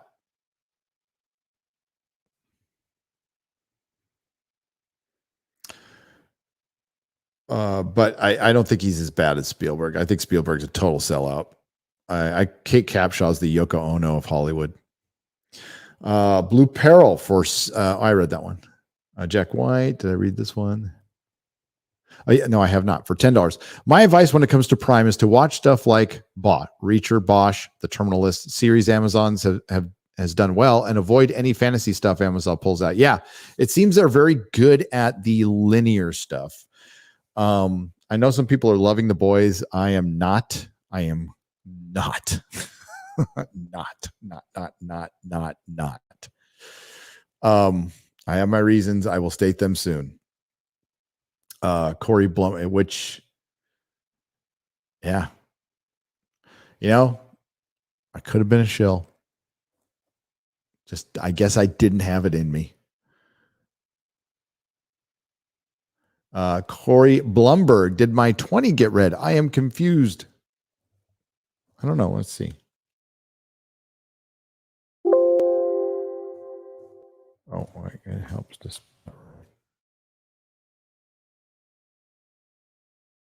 There it goes.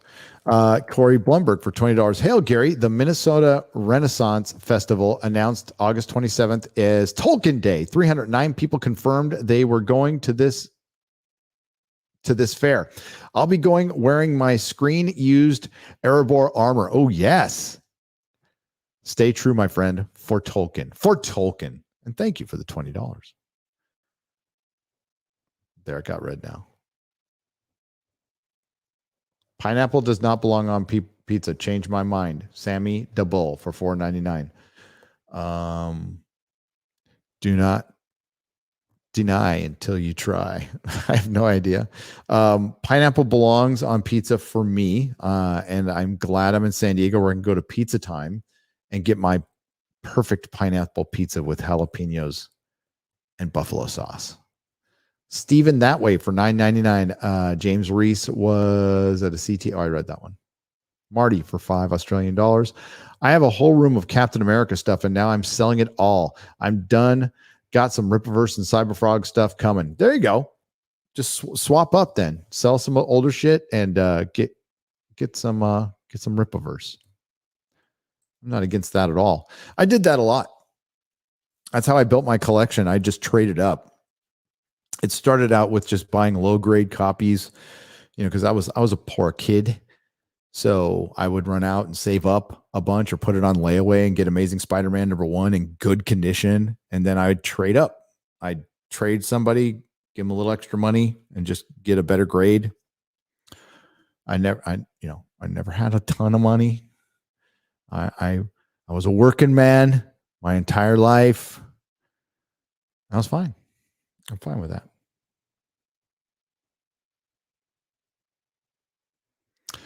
Oh, well, you got to specify which George, Eric K. Giant Robot wrote a hit piece on. Why would they write a hit piece on George? Sorry, but why? I'll have to read it. Yeah, that's like, you're going to write a hit piece on Culture Casino next?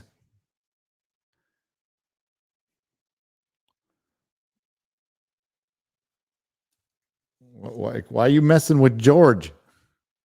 The Giant Robot usually, I've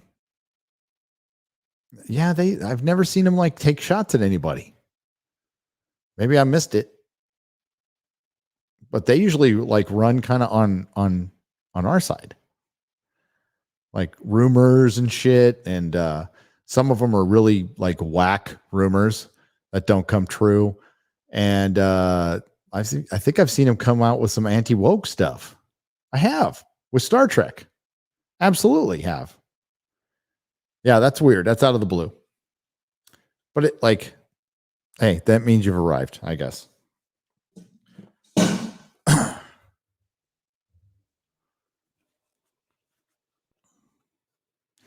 As I've told George many times, pay that shit no mind. It's just a distraction. If you can monetize it, that's great. Then do that. But otherwise, like it's just it's this little bump in the road that you can go around or go over. Don't let people get in your way. Don't let anybody slow your roll.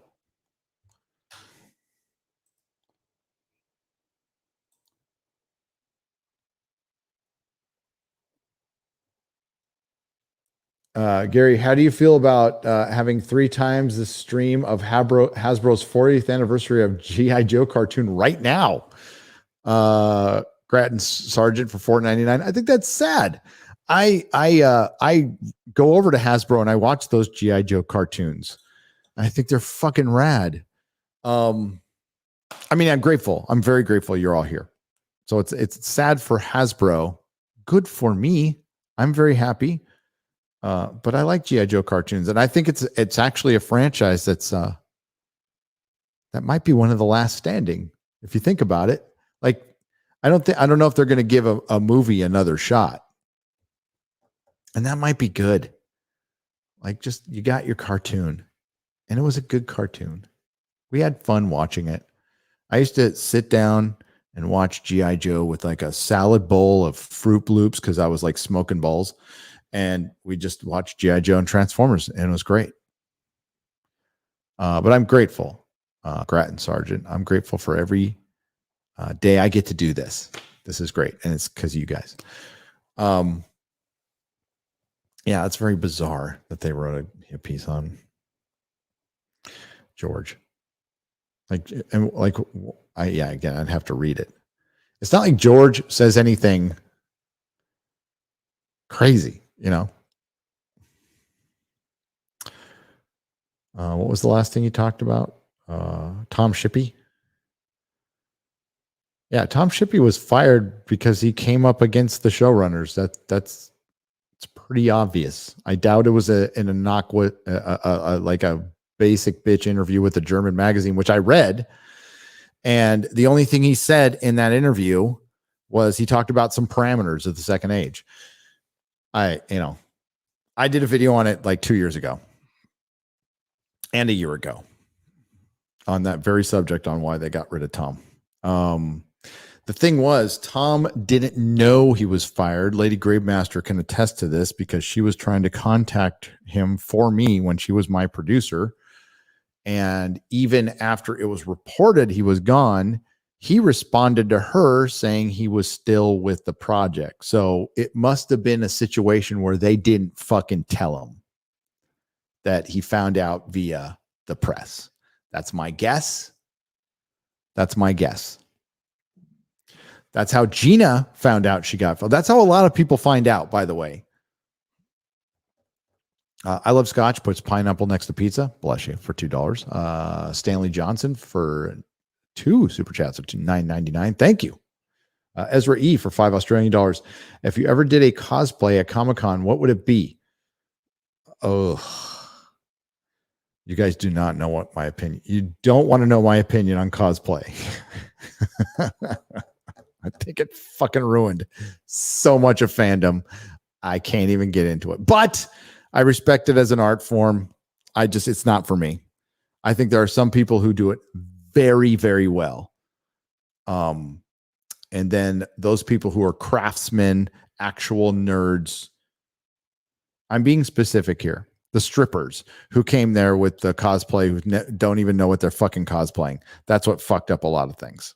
If you're a genuine nerd and you dressed up like that, then you do you. That's fine. I'm not a cosplayer. Not. I mean, if I did, it would have to be something. I don't know.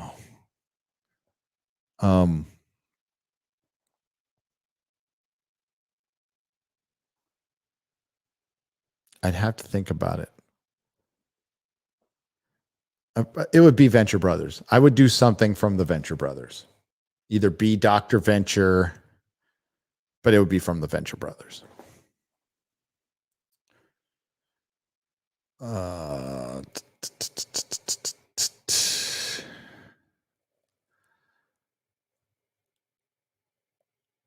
Do you think Soldier Boy from The Boys should play Hyperion in the MCU? Well, Hyperion will probably be portrayed more as Homelander. So sure, why not? They'll just, they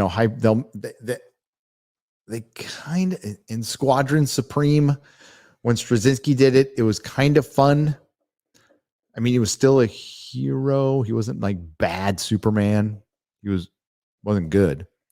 But that's what Hyperion isn't just another bad Superman. So like in the MCU, he'll probably be like a PG-13 version of Homelander. I don't want to see any. I don't want to see. I want to see the MCU take a break.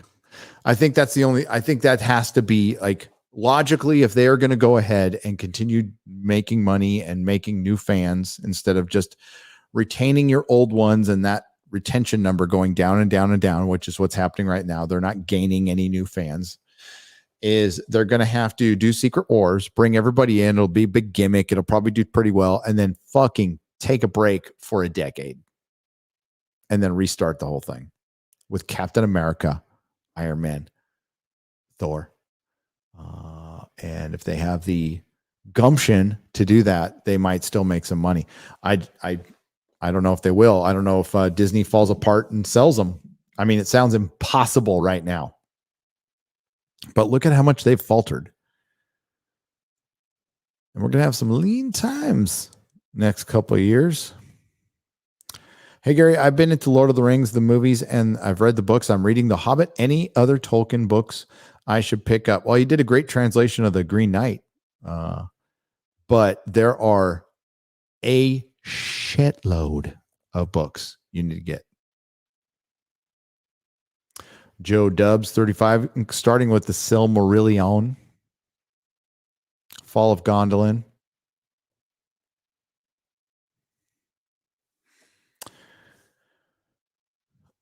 I would go there.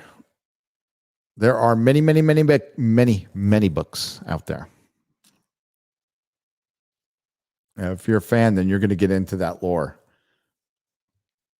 Start with the Silmarillion, though, and see if you like that.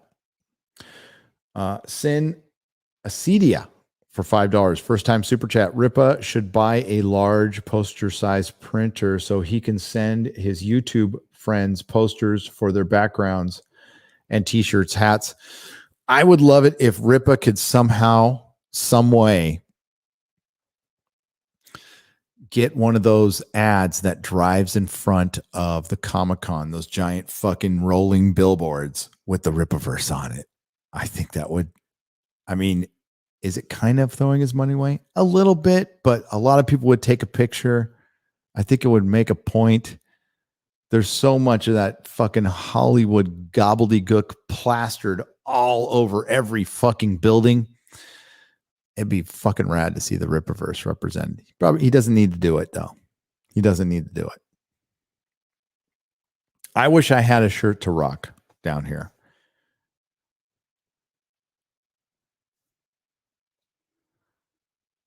Nuclear Winter Gamer for 20 Canadian pesos. I love how time goes on Star Trek Enterprise, moves up on the rankings.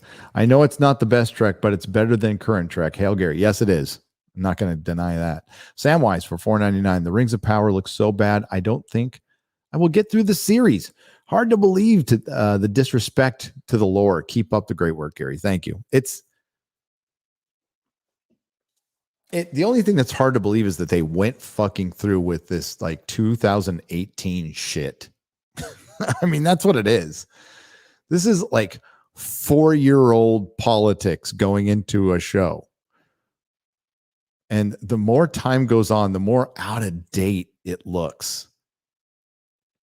And the more out of date the arguments are. Mate, you need to come back on the Type 40. Have you abandoned Doctor Who? No, dude. I just saw you. I just saw you in Dallas 2 weeks ago. What Doctor Who is there to talk about? David Tennant's going to be in the 60th anniversary with a trans character named Rose with Donna. Okay. Then we're going to go back to Shooty. Have you heard what Russell T. Davies has been saying publicly? So I know you're on my side, Ian. I know you are.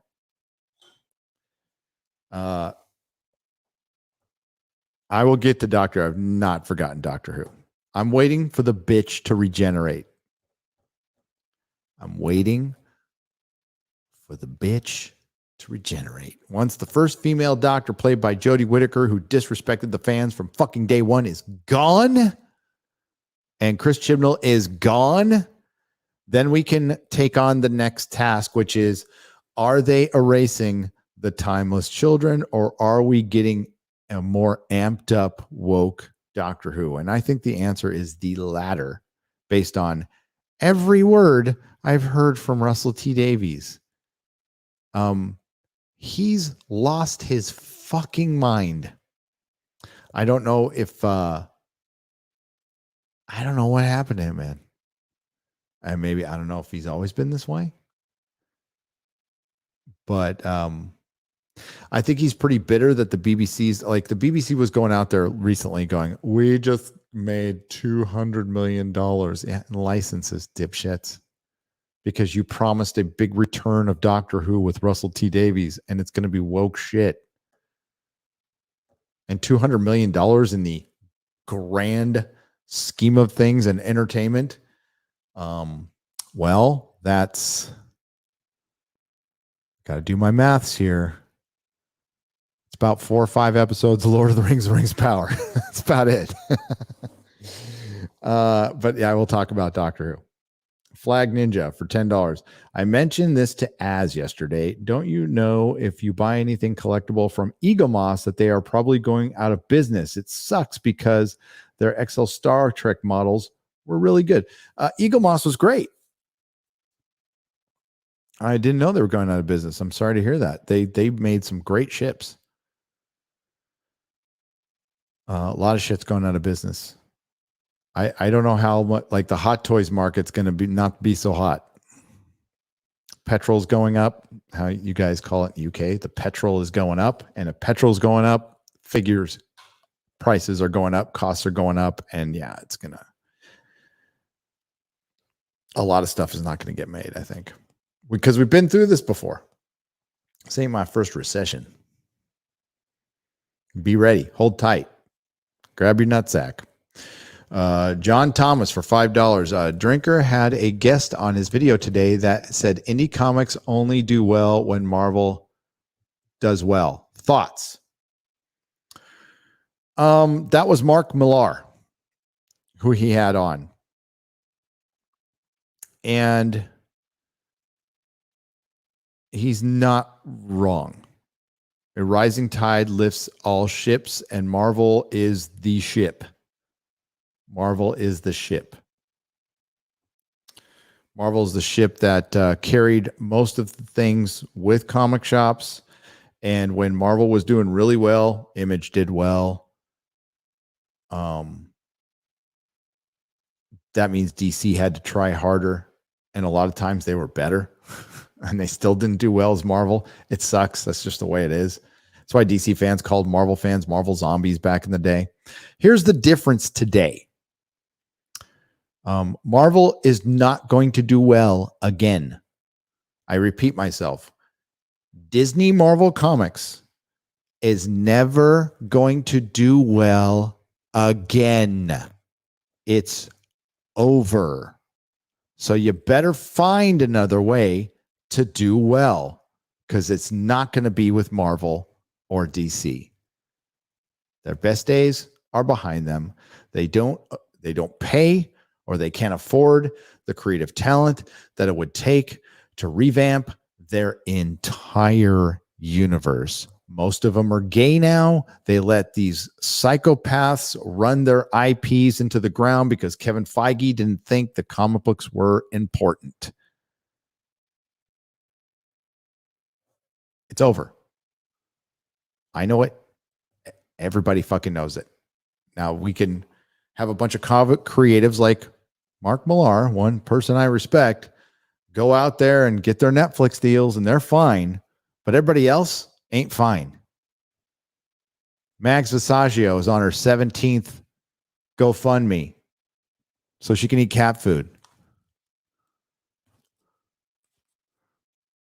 The comic Karens that took over the industry ran everybody off. And now their employers are stuck with them. And it's over. Nobody wants to buy their shit anymore. They have to conflate numbers. And all of a sudden, fucking technical manuals are comic books now because they have illustrations in it. So are kids' books. So is manga. Fuck, let's just say every book with a picture in it is a comic book. So we can say it's the comic book industry. But the actual American superhero comic is dead. It just doesn't know it yet. It has stage 4 cancer.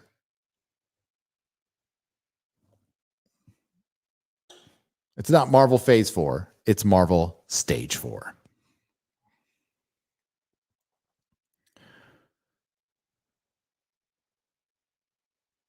But the comic books, the fucking sales. Okay, for one, the sales, their most recent data is estimates based on the few shops that actually use point of sale purchase. So the data that's being floated out there is purely estimated. And magically, they made twice as much money as they did last year. Weird, when they're estimating data based on about 110 shops out there. 110 shops. And the data wasn't accurate when they had more shops participating and they knew the diamond numbers.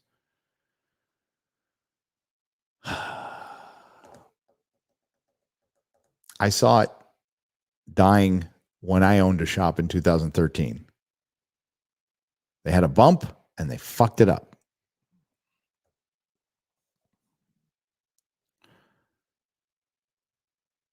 What San Diego restaurants do you recommend priority-wise? Ask XSL for $2. I'm not a big foodie, right? So I don't go to like fabulous restaurants and have like I'll go to like the basic bitch shops at the restaurants at Old Town and have the Mexican food there. That's great. I like Las Olas in Cardiff. I like Roberto's Taco Shop. Go to Las Posas Taco Shop in Hillcrest. That's a good one. Get a chili relleno burrito. You'll like it. I used to like the Corvette Diner. It's not there anymore. Yeah, but I'm not like a big foodie. I don't go to nice restaurants. I make my own food.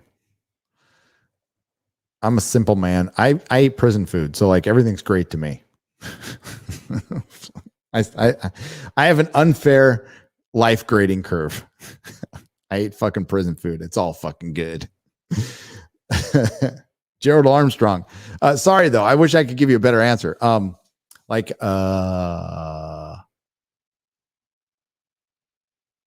Fish House Veracruz. I heard that's good. I don't know if that's still around though. And then there's, oh shit, what's the Italian restaurant downtown? I don't think it's there anymore. You got to remember that I moved away from San Diego in 2002, and I moved back in 2020. So I was gone for a long time. I mean, I came back and visited a lot with my mom and stuff, but I was like gone for a long time. So a lot of the stuff like I knew, not around anymore. Sorry. The chat can probably do it much better than I can. But I think you're good if you're in the gas lamp and you just walk up and down. There's some good restaurants there. They'll be overpriced like everything else. But I mean, honestly, I would recommend a Roberto's taco shop or a Juanita's taco shop over fucking anything. Anything. It's better food and it's cheap.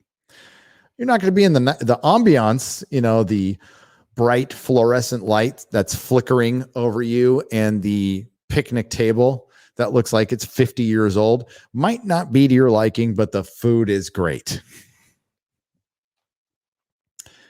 Digital Remnant for $5. Just wanted to let you know I've followed your advice and just moved forward. Recently published my first video. Hail! That's what you got to do. Just get it over with. It's not going to be great. And if it is, good on you, mate. Good on you. You are ahead of the curve.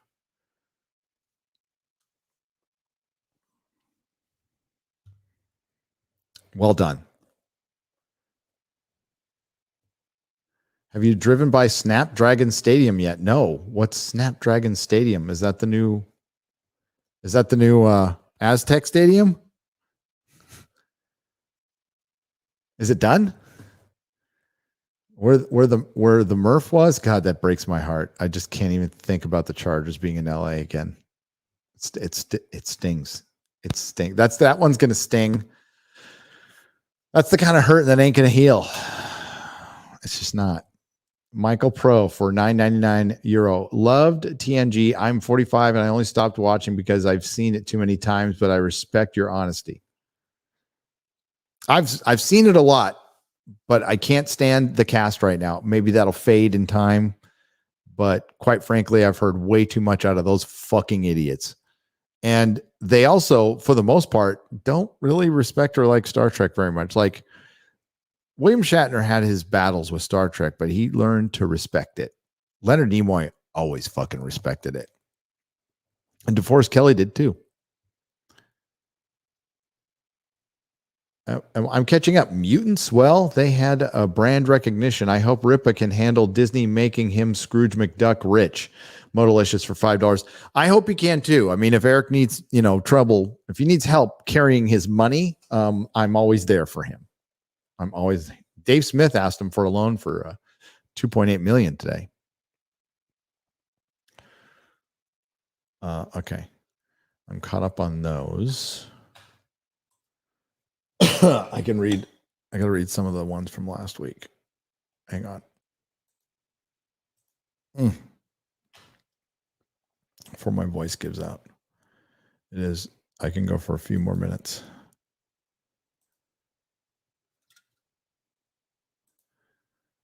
Nervous drinking. Hang on. How come it's a teat? Oh, it's not because I'm on a different computer. Oh my God, we have 2,200 people watching Nerdrotic live at midnight. What's wrong with you people? I love you. Just kidding. Where was I?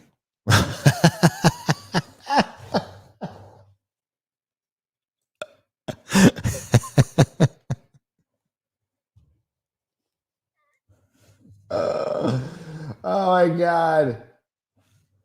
Okay.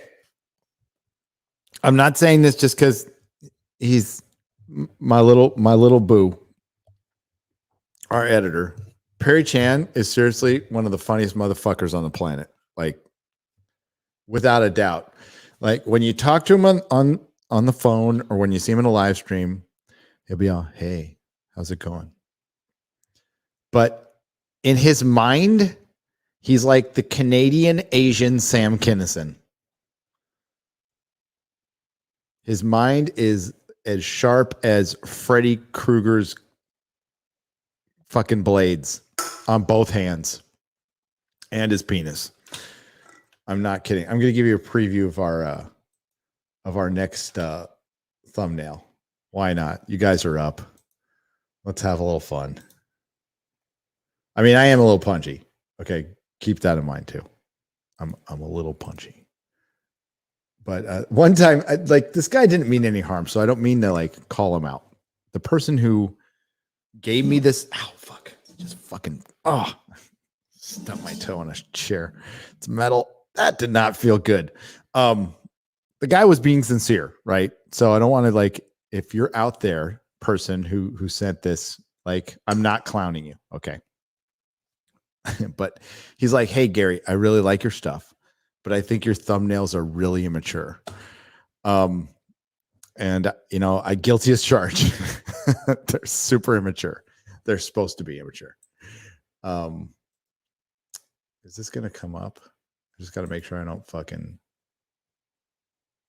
dox anything. There we go. There we go. I'm building this up. Just fucking. Oh, I love immature thumbnails. I laugh like a fucking 12-year-old. So yeah, that's the thumbnail. And he goes, what do you think? And I'm like, it's magic, dude. I'm like crying. I'm laughing so hard. When he put Jack Murphy's beard on Disa for Rings of Power, I thought I was gonna piss myself. And I know that rubs some people the wrong way, but like, we're trying to have fun here. That's all we're doing. Is like, keep in mind, like, people like Kevin Feige and Brie Larson, it seems like a lot of people are giving them shit. Nobody gives these people shit.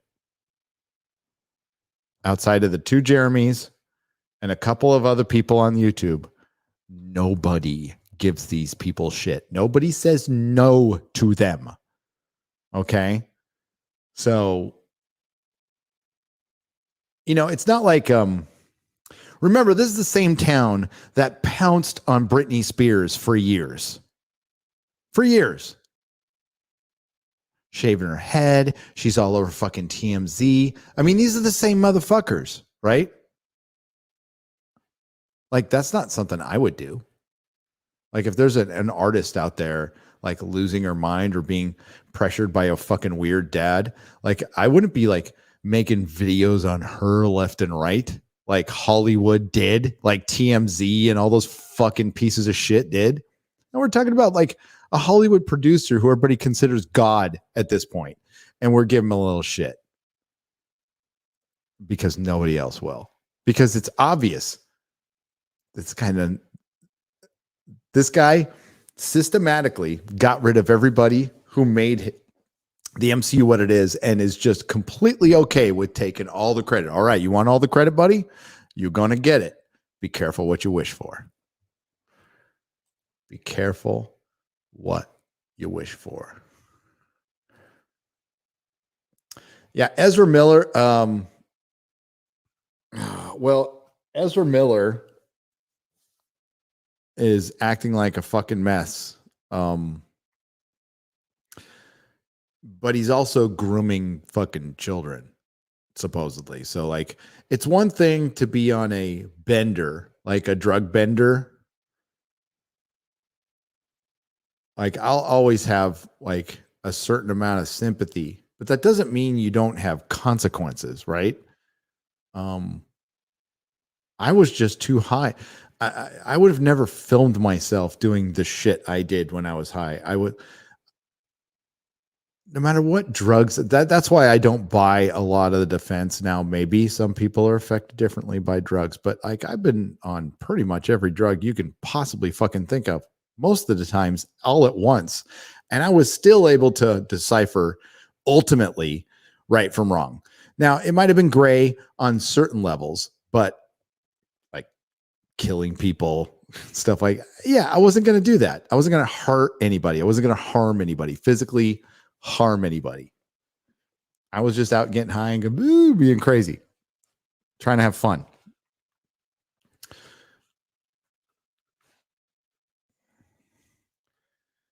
Ezra, I hope he, you know what? I think outside of the grooming kids thing,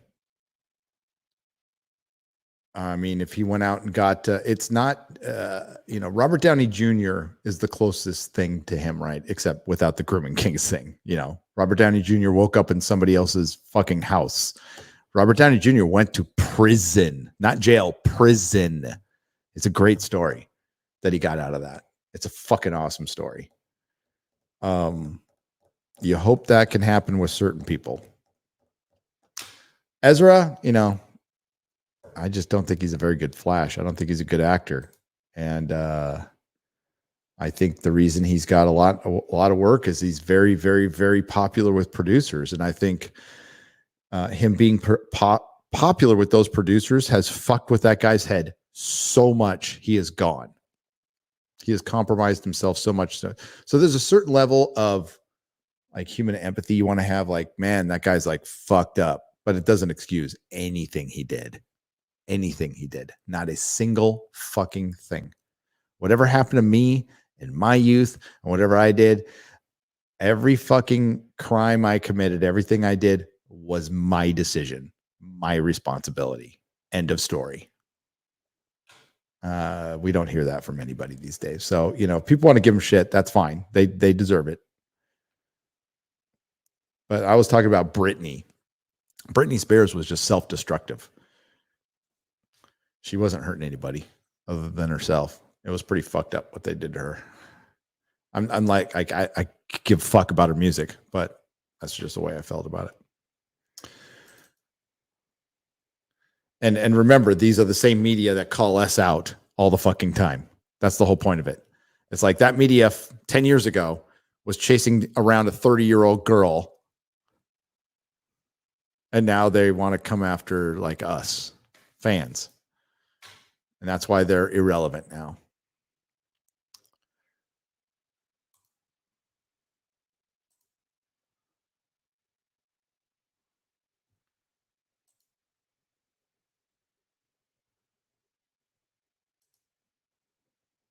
Hang on.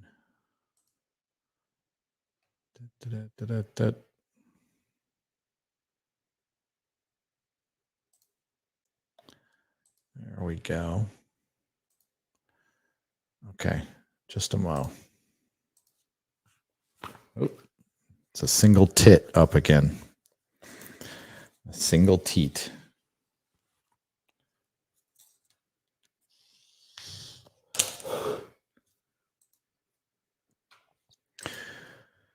All right, these are from earlier in the week, I think.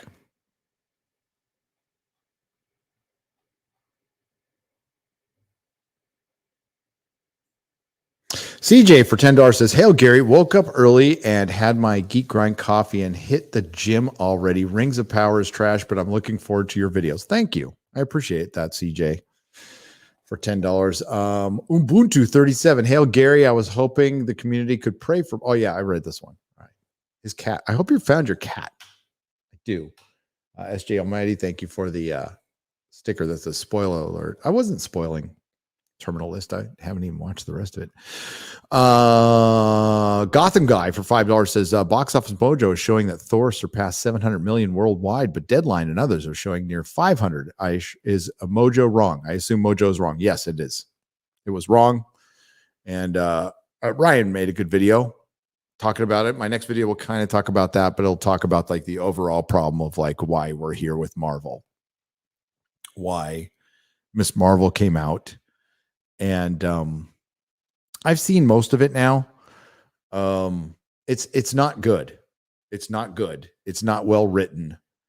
But you can see that there might have been some shuffling somewhere.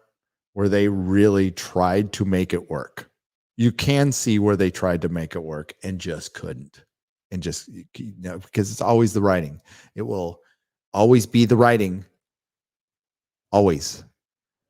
And if you're making like essentially a niche character, because remember, Miss Marvel was initially supposed to replace Spider-Man. But then they're like, no, we'll just make her a niche character. And that's fine. Like if you want to make a superhero kid, I think there's a much more believable way to do it. That's by not dumbing it down and making it for kids, just for kids. Take the Star Wars approach, make it for everybody. And people confuse like, well, if it's going to be for adults, somebody has to say fuck. No.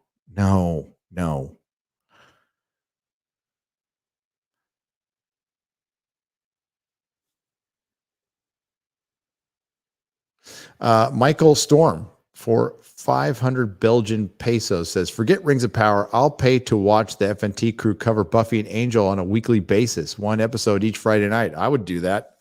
I don't think anybody else would, though. Maybe Mahler and I would do that. That's one of those when the culture war is over. That'd be nice, wouldn't it?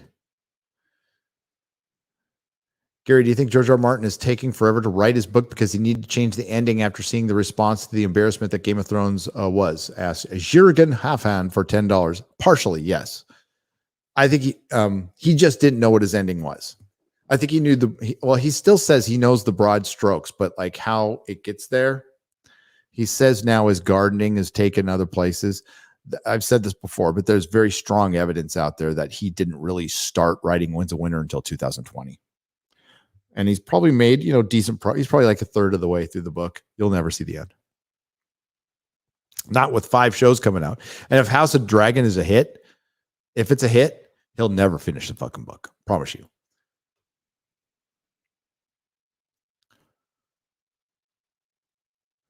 $92 Mojo Jojo for $5. By the way, watch Primal. Best show on TV right now. There's no, or it will be.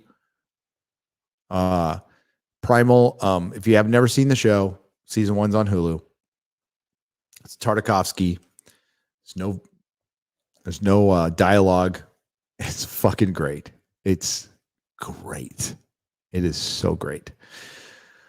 The first episode will get you. When Rings of Power comes out, you will make bank from how bad it'll be. But if you could snap your fingers and make it Peter Jackson level of good, would you do it? Yes. If I had that kind of power, yes. Because ultimately it would, I've said this from the start, it would be better for my channel, humanity, your sanity, and my sanity if we have like just a good show, or like let's even resort to normal bad. Like Morbius was normal bad. It was just normal bad. I'm fine with normal bad. Sometimes normal bad can be charming. Taking something that like creatively, let's use Thor Love and Thunder, for example. A better movie would be Thor versus Gore without Valkyrie and female Thor. I'll say it. I'm sure you can say it. I'm sure most fans can say it. But Disney feels like they can't make that movie. They needed to put 2 women in there to balance out the men. Why? Intersectional feminism, agenda, quotas, affirmative action, whatever the fuck you want to call it. That's why they did it. So they made a stupid creative decision based on their agenda that hurt their film, saddled it with characters it didn't need, and it made it shit. It's exactly what's happening with everything else. A Rings of Power show centered around Galadriel is fine. In Region during the forging of the Rings of Power, yes. Just make it about that. But no, we have to mix in Numenor, which happens 1600 years later. Oh, we also need to kill her husband because we can't have her being obedient to a husband because that's heteronormative and that would take away her agency. No, we can't have a male king of Numenor, maybe in a separate story. We have to have the female queen interact with Galadriel, who she never met in the lore, because we need to show two women fighting in a pitch battle together, because women can die and slay and gut people in battle too, although they really couldn't. They really couldn't. Now, Galadriel is a super powered being, and Muriel, being a Numenorian, is a super powered being. Here's the problem. The males are super powered beings too, and they're the same proportionate difference as the humans were. So they would still die.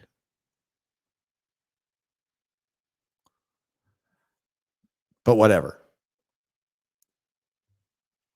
Instead of having balance, like, fine, show some Tolkien female characters. Nobody has a problem with that. Nobody's ever had a problem with that.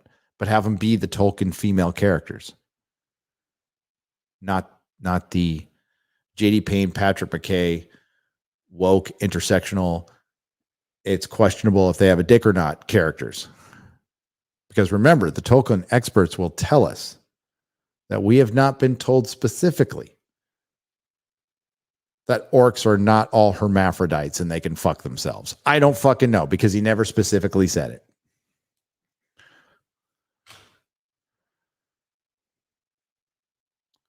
But yes, if I can make it good, it'd be good, because then I'd be covering a good show, and that would be ultimately better for my channel and my sanity and for humanity.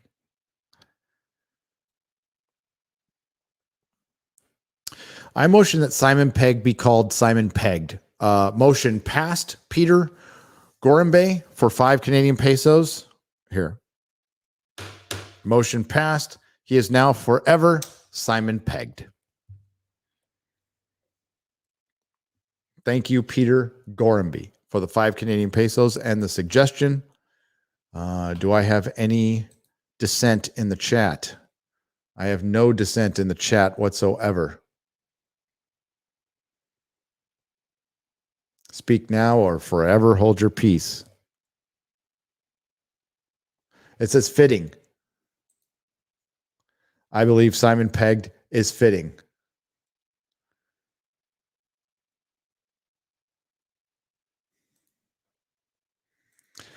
Agreed. He is Simon Pegged from now on. Yeah, he called Star Wars fans toxic on a Jim Norton show.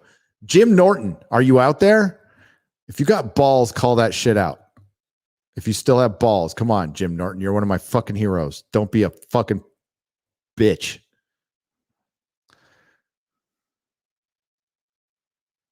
I was on the Jim Norton podcast. Can't believe it. Now I didn't hear the whole audio.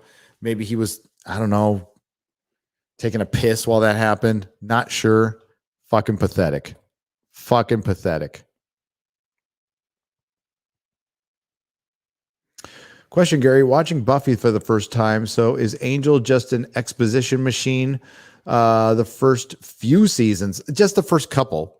Also, Cordelia is mentally challenged. She is. She changes though. See, so what you have is you have Buffy season 1 through 7. That coincides with Angel season 1 and 5. I mean, the seasons vary in quality. Okay. They do. But overall, I love both series. Angel is absolutely an exposition machine, but he's also a fucking cool character. I want you to think about this character. He's a good guy. He's a good guy. He's a vampire who's got his soul back, but he can never be totally happy. If he ever reaches total happiness, part of his curse reverts him into a soulless vampire. So the protagonist at some point in Buffy becomes the antagonist, and it's pretty fucked up, and it's really cool. So they did a lot of really cool things with character that really paved the way for what they did in a lot of the better TV to come after. And quite frankly, Buffy and Angel paved the way for a lot of shit. Some of it good, some of it bad. Like Whedon speak, bad. It only works in the 90s for Joss Whedon. Anybody else trying to apply it now should be punched and kept from writing ever. But Night King 01, exposition machine in the first season. First season's the first season. It is.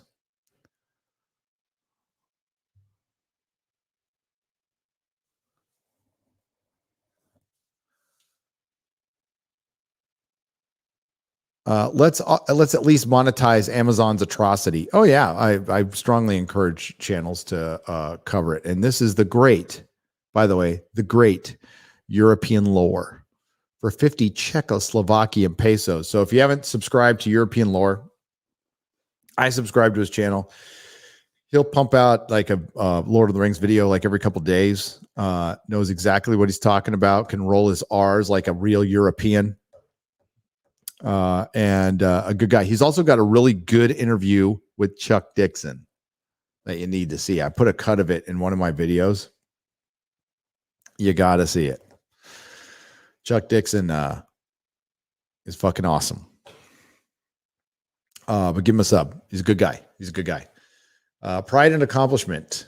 Where do you see the MCU ending and collapsing? It's probably like, in all reality, a few years away when Fantastic Four and X-Men putter out and Disney executives start seriously asking the question, why didn't we buy back Spider-Man? And they couldn't in the end. See, Bob Iger bought everything except for the important characters, and they got Fox when they probably should have gotten Spider-Man.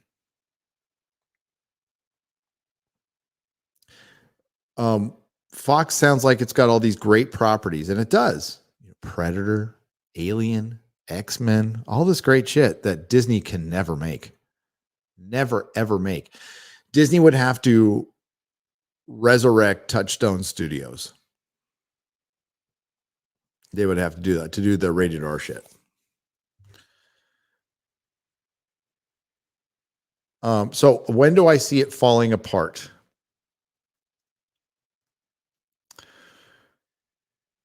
Five years.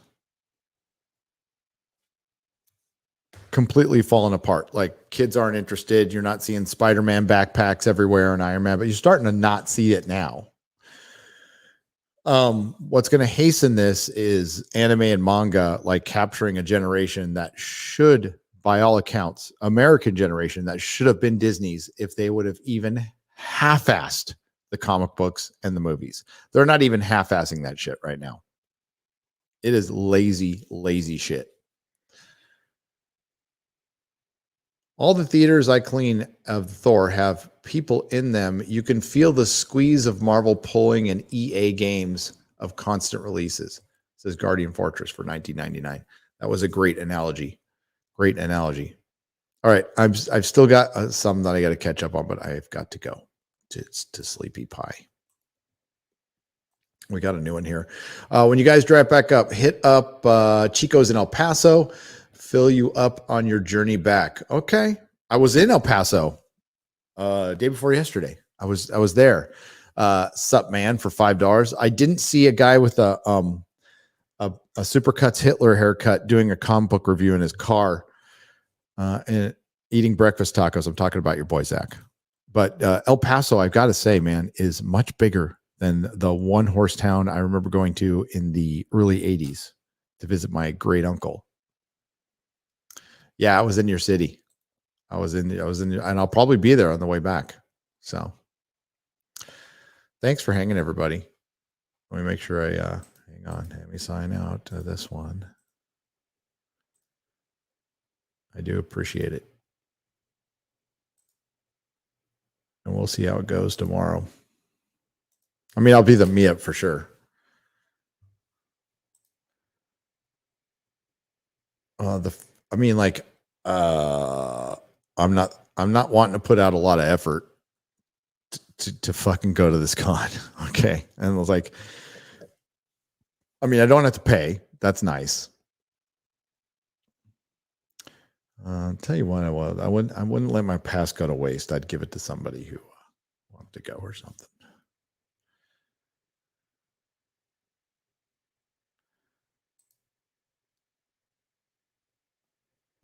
Do family tradition. I got a lot of good country going through my head right now. There we are. Yeah, I'll check the donation. I didn't put the link up, so I don't think anybody should have used it. But I'll check just to be safe.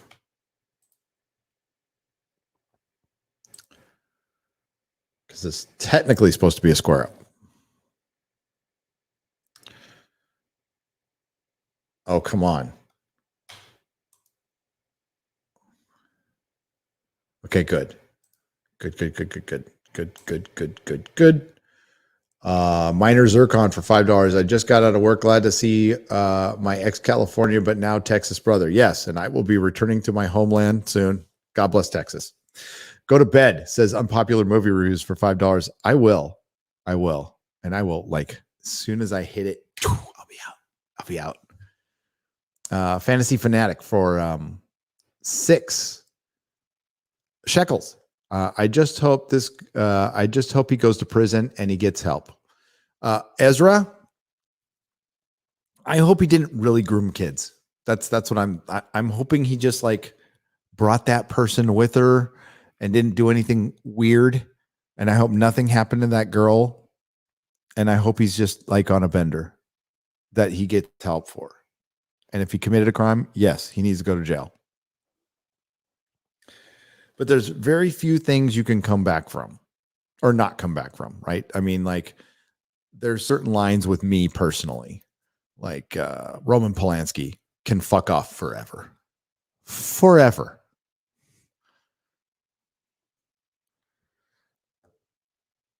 I just hope the stuff isn't true. And I hope he's just on a drug bender. And I hope somebody throws his ass into a rehab or he does time or something and gets right. That'd be the best for society. I hope he doesn't die. I don't want him to die. I don't want anybody else to die. I've seen too much of that. Galaxy Express Media for $5. I am always up this late. I am a swing shift worker on the West Coast. Hail to the working man right there. Hail to you, good sir, and hail to the Modrotics in the chat. The good Modrotics. Saints. They're all saints. Super Crash 21 for $30.99 Australian. So I haven't been keeping up with much media lately. Anyway, last night I went on Netflix and I saw Resident Evil was trending #1. So I gave it a go. I regret my decision. Thanks for the great content, Gary. Well, sorry. Yeah. Hey, let me make a suggestion. Super Crash, you haven't done it already. A good friend, Az from Heel versus Babyface, was covering the show. He covers a lot of shows that sometimes I don't get a time to cover, or he's more of a video game guy. Go check him out, and next time he might be able to save you some time. It is the Aztec Stadium. It's almost done. Opens in September, says Gerald Armstrong, $4.99. Oh, I will be driving by it tomorrow. So, okay, is that what it's really called? Good for the Aztecs. Good for my Aztecs. There you go. Steven on the way. Steven on the way.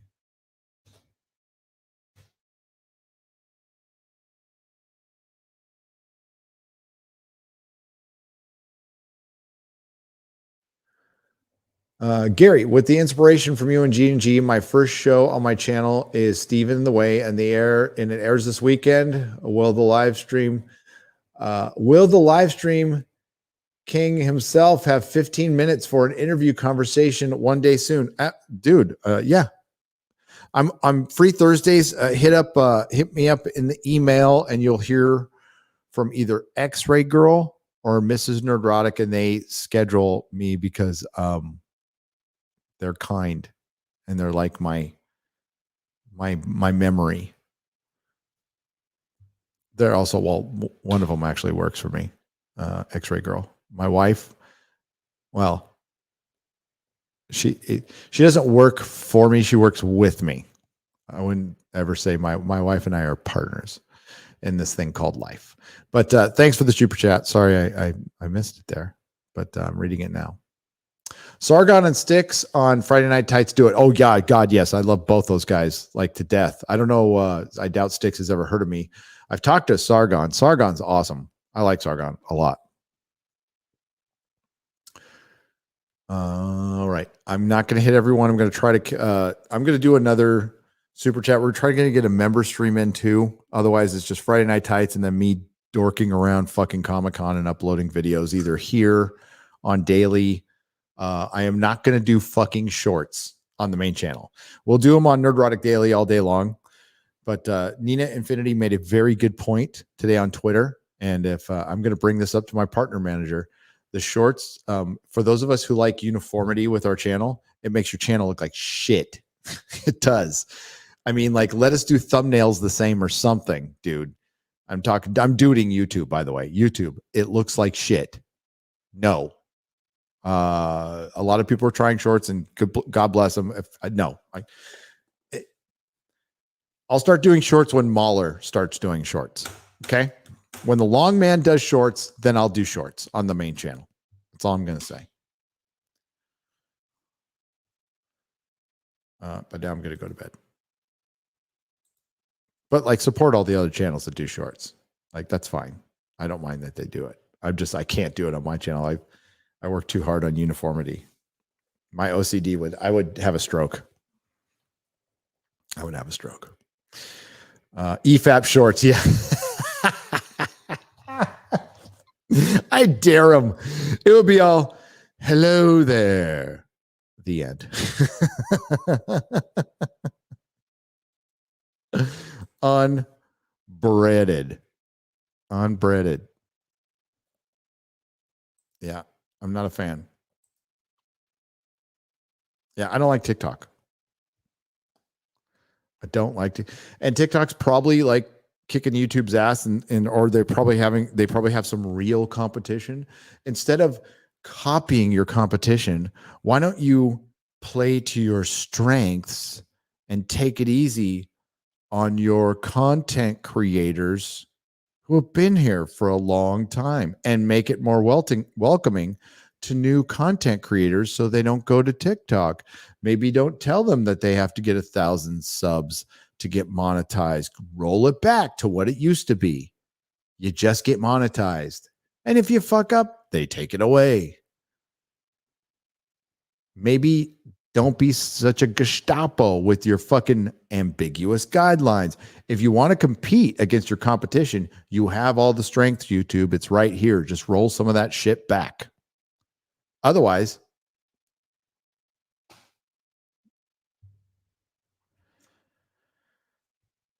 yeah, I am not a big fan. I will not be over there. I like the long form personally. I would go to podcast land if I had to do anything other than that. That says, been cracking out on Men of the West lore videos. Oh, he's a good one. Iluvatar would chill with Jesus. Was Tolkien Catholic? Yes. Super duper duper uber Roman Catholic. And if you want some good lore videos that kind of give you, if you've never been in the Lord of the Rings, you want some taste tests, right? 2 channels to go to. You go to Men of the West, which is a good, just lore. He'll give you the overarching lore, and then you can go try the books after that. I think he's really good for people who saw the movies and haven't read the books, and they want to know a little more about some character they heard in the film or whatever. I think he's great for that. Plus, he's been very honest with his audience about Rings of Power. I think he's been very fair, and he's not like just shilling out loving it. And for that, he's got my respect. Big time respect. So not every fucking Lord of the Rings channel is a shill. Not everyone, no. I'd say Men of the West, deserves some respect. Not in the culture war, not any part of this stuff. That's why it's like I almost I don't want any trouble going his way. He's like this very innocent thing on YouTube that should not be fucked with. And then Nerd Cookies. Nerd Cookies is great with just fantasy lore and sci-fi lore. She's got a nice voice. People give her shit for her voice. I'm like, really? Her and Jane Theory have like great voices. And they're both great channels. But yeah, check out Nerd Cookies. She just passed 100,000 subs, deservedly so. Very cool person. So yeah, if you're just looking for some fun lore, like to chill out, you don't want to like take part in the culture war today. You just want to hear some lore. There you go. Those are 2 channels you can go to. Thanks everybody. Rings of climate change. Yeah. Oh my God. I really experienced the climate change today when I was getting fucking poured on in Arizona. Yeah. I know it's monsoon season, but according to the autistic teenager, it's never going to rain again, or the world is going to flood. One of those two. It's either never going to rain again, or the world is going to flood, or maybe it'll be flooding after it never rains again. I don't fucking know. It's what happens when you listen to an autistic teenager about like climate change. But that wraps it up for tonight. I will see you Friday Night Tights with Count Dankula, Dave Landau, Chris Gore. It's going to be fun. And I'll either I will be live streaming or Garrett will be from the meetup tomorrow. I mean, those they're kind of a cluster, but they're fun to do. But proper live stream will be Friday Night Tights, and then we'll try to sneak something in Saturday night. Saturday night after I get back from con. All right. So thanks, everyone. Thanks to the Nerdrotics. Thanks to everyone who left super chat donation. I do appreciate it. You help keep the lights on. Thanks for all your support. Thanks for your support of each other. That's the best thing about this fellowship, is you guys look out for each other. And that is fucking cool. That's why we do this, man. We're just fans. We want to have fun. We want to enjoy our hobbies again. We work hard. There's people out there on swing shifts. There's people working right now listening to me. They just want to fucking enjoy their shit. And these fucking adult pretenders. And you know who's really been pulling most of the strings of it? Corporations are risk averse, as you know. They're scared little fucking children. And that's why a lot of them die, or they just reach maturity and they just stay at maturity forever, because they're not going to take any chances anymore. And what happens is the media comes in and pulls their strings and comes in with leading questions like, how gay is this Marvel movie? And the actors a lot of time just answer the question to push them off, but they're led into it. And that's how the media, the corporate media, pulls the strings of the corporations. Well, the corporate media is losing that power, and they're losing it to you. So that's where you can create your own culture. So Razorfist said, create your own culture. He's right. He's 1,000% right. Make a comic, do a radio audio drama, do a podcast, be the new media, write a novel, do whatever, be your own culture. We are the competition. The corporate media knows it. And that's why they're going to come after you even harder. Why do you think the toxic fan articles have been dusted off, and there have been more out now than have been in years? Why? Because they need you. They just found out they need you. And instead of changing their fucking tune, they're just going back right to their old tricks, because their egos won't allow them to be humble. Let them kill themselves. Let them die. Laugh. Roast your weenies or your fucking marshmallows on their fire. And that's what we're going to do together. So thanks, everyone. Good night.